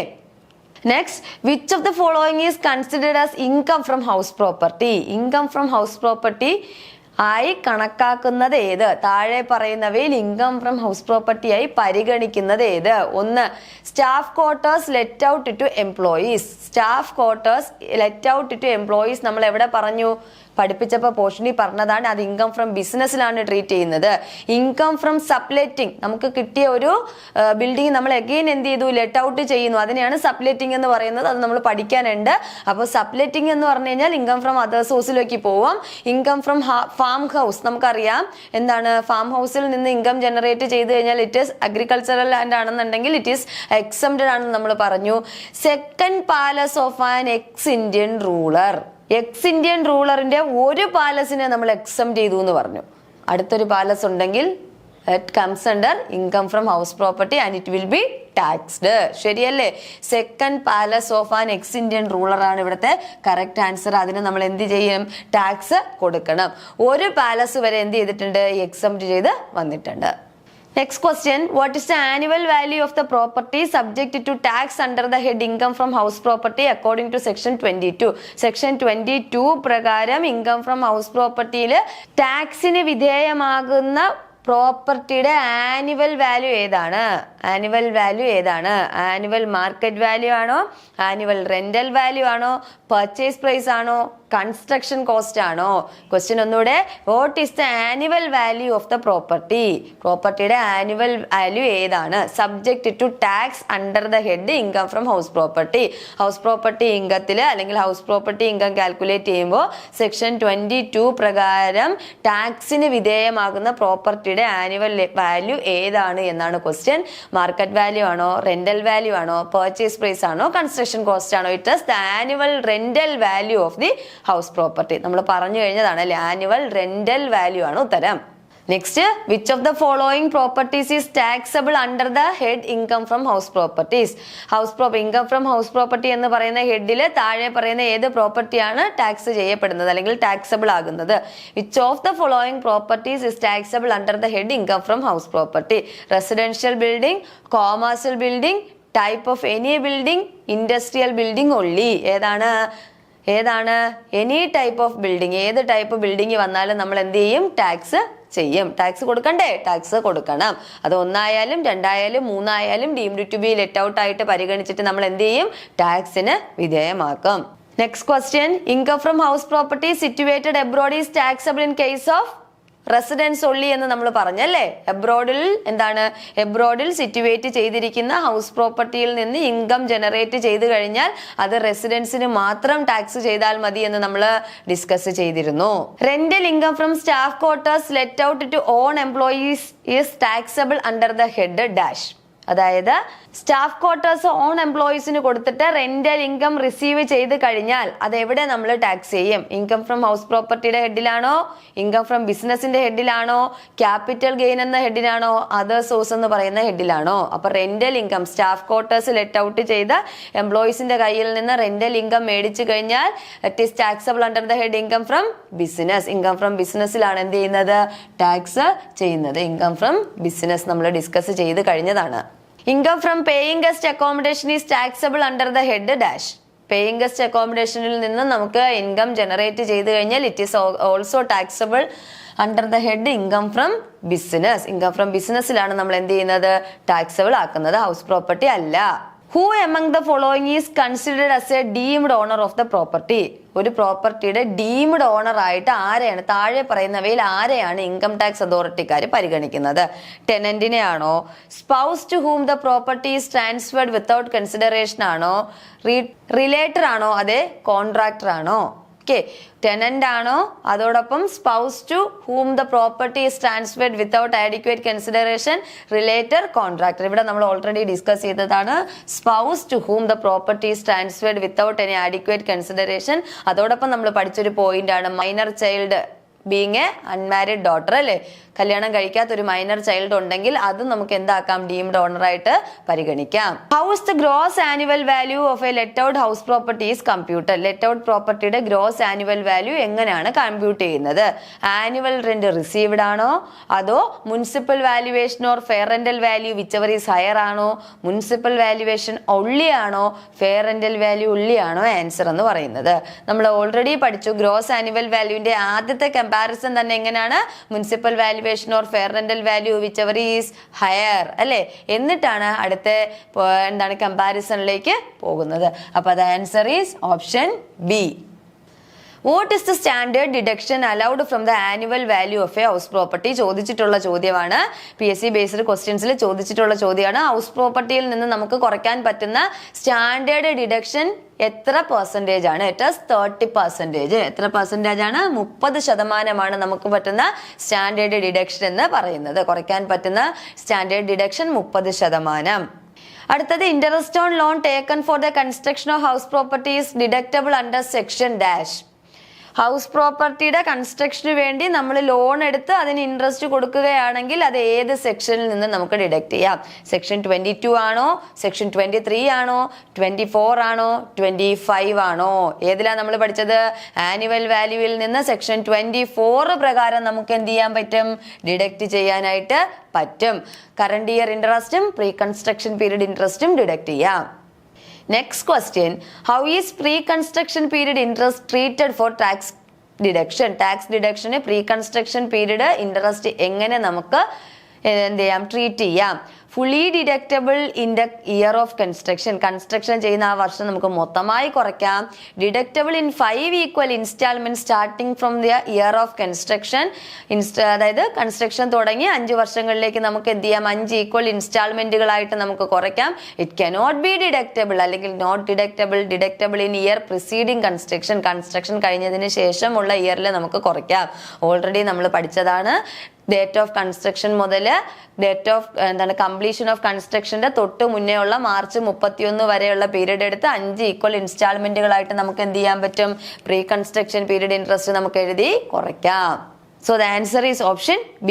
Next question, what is the treatment of house property remain vacant during the previous year? Previous year house property vacant ആയി കിടന്നാൽ നമുക്ക് എങ്ങനെ treat ചെയ്യാം? For income tax purpose, gross annual value will be nil. Gross annual value will be based on market value. Gross annual value will be estimated based on previous year's rent. Gross annual value will be double the normal rate. Already നമുക്കറിയാം gross annual value will be nil ആയിരിക്കും, അല്ലെ? Gross annual value നില്ലായിട്ടാണ് നമ്മൾ എന്ത് ചെയ്യുന്നത്? വേക്കൻസിയിൽ consider ചെയ്യുന്നത്. Next question, municipal taxes paid by the owner during the previous year can be deducted from gross annual value ആണോ, total rental income ആണോ, standard deduction ആണോ, നെറ്റ് ആനുവൽ വാല്യൂ ആണോ? It is the gross annual value, അല്ലെ? Gross annual വാല്യൂവിൽ നിന്നാണ് എന്താണ് municipal taxes paid by the ഓണറും unrealised റെന്റും നമ്മൾ എന്ത് ചെയ്യുന്നത്? കുറയ്ക്കുന്നത്. According to section 23. 3. Next question, income from house property is taxable under which head of income? Income from house property obviously നമുക്കറിയാം ഏത് ഹെഡിലാണ് അത് ടാക്സ് ചെയ്യുന്നത്. ഇൻകം ഫ്രം ഹൗസ് പ്രോപ്പർട്ടി ആണോ, ബിസിനസ് ആണോ, ക്യാപിറ്റൽ ഗെയിൻ ആണോ, അതർ സോഴ്സ് ആണോ? It is option A, income from house property. Next question, under which circumstance can an individual claim deduction for pre-construction period interest? താഴെ പറയുന്നവയിൽ ഏത് സാഹചര്യത്തിലാണ് ഒരു ഇൻഡിവിജ്വലിന് pre construction period interest deduct ചെയ്യാൻ പറ്റുന്നത്? In the year following construction complete ചെയ്യുന്ന following ഇയറിൽ, അതോടൊപ്പം ഇൻ ദ ഇയർ പ്രിസീഡിങ് കൺസ്ട്രക്ഷന്റെ പ്രിസീഡിങ് ഇയറിൽ, over a period of 10 years 10 വർഷക്കാലവും നമുക്ക് pre construction period interest deduct ചെയ്യാവോ? അതോ in 5 equal instalment starting from the year of construction ആണോ? In 5 equal instalment starting from the year of construction. 5 വർഷങ്ങളിൽ equal ആയിട്ട് എഴുതി കളയാം. Answer is option D. Next question, what is the treatment of a house property that remains vacant for the entire previous year? കഴിഞ്ഞ previous ഇയറിൽ ആ house property, let out ചെയ്തിരിക്കുന്ന house property complete ആയിട്ട് vacant ആയി കിടന്നു കഴിഞ്ഞാൽ നമ്മൾ അതിനെ എങ്ങനെ ട്രീറ്റ് ചെയ്യും? Gross annual value 0, gross annual value is based on the market value, gross annual value remains unchanged, gross annual value is calculated based on potential rent. Gross annual value calculated based on potential rent.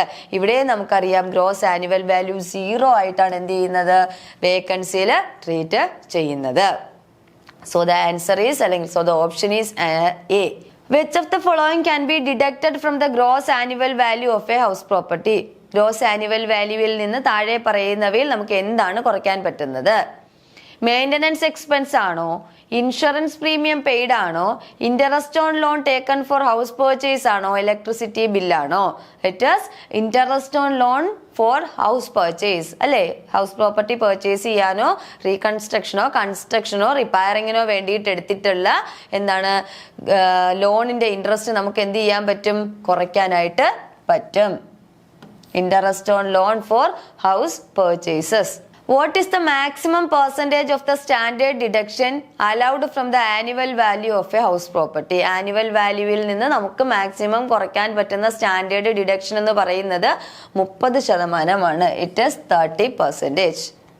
If an individual owns multiple house properties, how is the income from each property taxed? Combined ആയിട്ട് tax ചെയ്യോ, individually tax ചെയ്യോ, അതിന് tax ചെയ്യത്തില്ല, അതേ flat റേറ്റിൽ tax ചെയ്യോ? Individually നമ്മൾ എന്ത് ചെയ്യണം? ടാക്സ് കൊടുക്കണം. Let out house property, deemed to be let out എന്നൊക്കെ പറഞ്ഞ് നമ്മൾ എന്ത് ചെയ്യുന്നു? ഓരോന്നിനും ഓരോ പ്രൊസീജിയർ ബേസിൽ നമ്മൾ ടാക്സ് കണ്ടുപിടിച്ചിട്ട് ഇൻകം ഫ്രം ഹൗസ് പ്രോപ്പർട്ടി ഹെഡിൽ കൊണ്ടുപോയി ടാക്സ് ചെയ്ത് കൊടുക്കുകയാണ് ചെയ്യുന്നത്.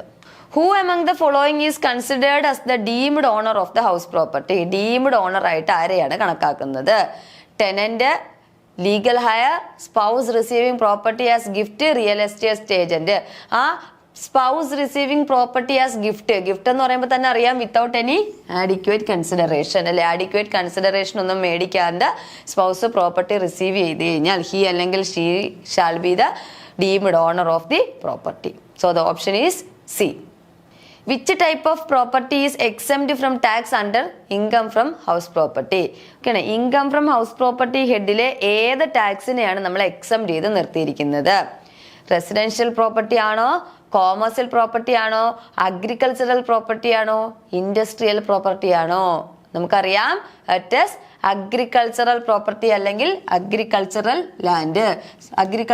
Land. Option C agricultural property ആണ് കറക്റ്റ് ആയിട്ടുള്ള ആൻസർ എന്ന് പറയുന്നത്. How is the gross annual value of a house computed if it remains vacant for the entire previous year? Okay, കഴിഞ്ഞ കുറേ പ്രീവിയസ് ഇയറുകളായിട്ട് അല്ലെങ്കിൽ കഴിഞ്ഞ പ്രീവിയസ് ഇയറിൽ നമ്മൾ കൊടുത്തിരിക്കുന്ന let out house property vacant ആയി കിടക്കുകയാണെന്നുണ്ടെങ്കിൽ ഗ്രോസ് ആനുവൽ വാല്യൂ എന്തിൻ്റെ അടിസ്ഥാനത്തിൽ കമ്പ്യൂട്ട് ചെയ്യും? Based on the potential rent, based on market value, considered as 0, estimated by the municipality. അപ്പോൾ നേരത്തെ നമ്മൾ ഡിസ്കസ് ചെയ്തു, ഇതിൻ്റെ വേറൊരു മെത്തേഡിൽ നമ്മൾ നോക്കിയതാണ്. It is considered as 0. So the answer is option C. Which of the following statement are correct? നിങ്ങൾ എക്സാം പോയിന്റ് ഓഫ് വ്യൂവില് ഇങ്ങനെയുള്ള ക്വസ്റ്റ്യൻസ് മാത്രം കൂടുതൽ പ്രതീക്ഷിച്ച് പോയാൽ മതി. ഓക്കെയാണ്, ഇങ്ങനെയുള്ള ക്വസ്റ്റ്യൻസ് ആയിരിക്കും ചോദിക്കുന്നത്. Which of the following statements are correct? താഴെ പറയുന്നവയിൽ ഏതൊക്കെ സ്റ്റേറ്റ്മെന്റുകളാണ് ശരി എന്നാണ് ചോദിച്ചേക്കുന്നത്. Rental income from staff quarters let out to on employees is taxable under the head income from business. അതായത് സ്റ്റാഫ് ക്വാർട്ടേഴ്സ് എംപ്ലോയീസിന് കൊടുത്തു, അതിൽ നിന്ന് റെന്റൽ ഇൻകം റിസീവ് ചെയ്ത് അങ്ങനെ റിസീവ് ചെയ്യുന്ന ഇൻകം ഫ്രം ബിസിനസ്സിലല്ലേ ട്രീറ്റ് ചെയ്യുന്നത്? അത് തന്നെ ശരിയാണ് അല്ലെ. ഇൻകം ഫ്രം ബിസിനസ് എന്ന് പറയുന്ന ഹെഡിലാണ് എന്ത് ചെയ്യുന്നത്?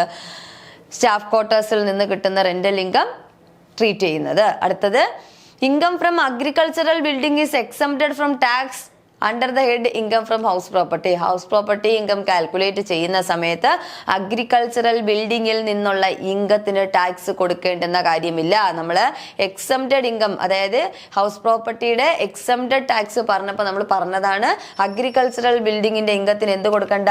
ടാക്സ് കൊടുക്കണ്ട. സോ ഈ ഓപ്ഷനും എന്ത് തന്നെയാണ്? കറക്റ്റ് തന്നെയാണ്. അടുത്ത നോക്കിയേ, municipal taxes paid by the owner during the previous year can be deducted from the gross annual value of a house property. Gross annual value, house പ്രോപ്പർട്ടിയുടെ ഗ്രോസ് ആനുവൽ വാല്യൂ കമ്പ്യൂട്ട് ചെയ്യുന്ന സമയത്ത് owner പേ ചെയ്യുന്ന municipal taxes നമുക്ക് എന്ത് ചെയ്യാം? Deduct ചെയ്യാം. ചെയ്തൂടെ? ചെയ്യാം അല്ലെ. സെക്ഷൻ 23 പ്രകാരം municipal taxes paid by the ഓണറും അതോടൊപ്പം അൺറിയലൈസ്ഡ് റെന്റും നമുക്ക് എന്ത് ചെയ്യാൻ പറ്റും? ഡിഡക്റ്റ് ചെയ്യാൻ പറ്റും. സോ ഈ ഓപ്ഷനും ശരി തന്നെയാണ്. Income from house property situated abroad is taxable in case of residence only. ശരിയല്ലേ? എബ്രോഡിൽ സിറ്റുവേറ്റ് ചെയ്തിരിക്കുന്ന ഒരു ഹൗസ് പ്രോപ്പർട്ടിയിന്മേലുള്ള ഇൻകത്തിന് റെസിഡന്റുകൾ മാത്രം ടാക്സ് കൊടുത്താൽ മതി. നമ്മൾ ഡിസ്കസ് ചെയ്തു. സോ 1 ശരി, 2 ശരി, 3 ശരി, 4 ശരി. So the option all of the above is the correct answer. ശരിയല്ലേ? അപ്പം ഓൾ ഓഫ് ദ എബോവ് ആണ് ആൻസർ എന്ന് പറയുന്നത്. അപ്പം ഇത്രയാണെന്ന് നമ്മൾ ഡിസ്കസ് ചെയ്യാനുള്ളത്. Thank you.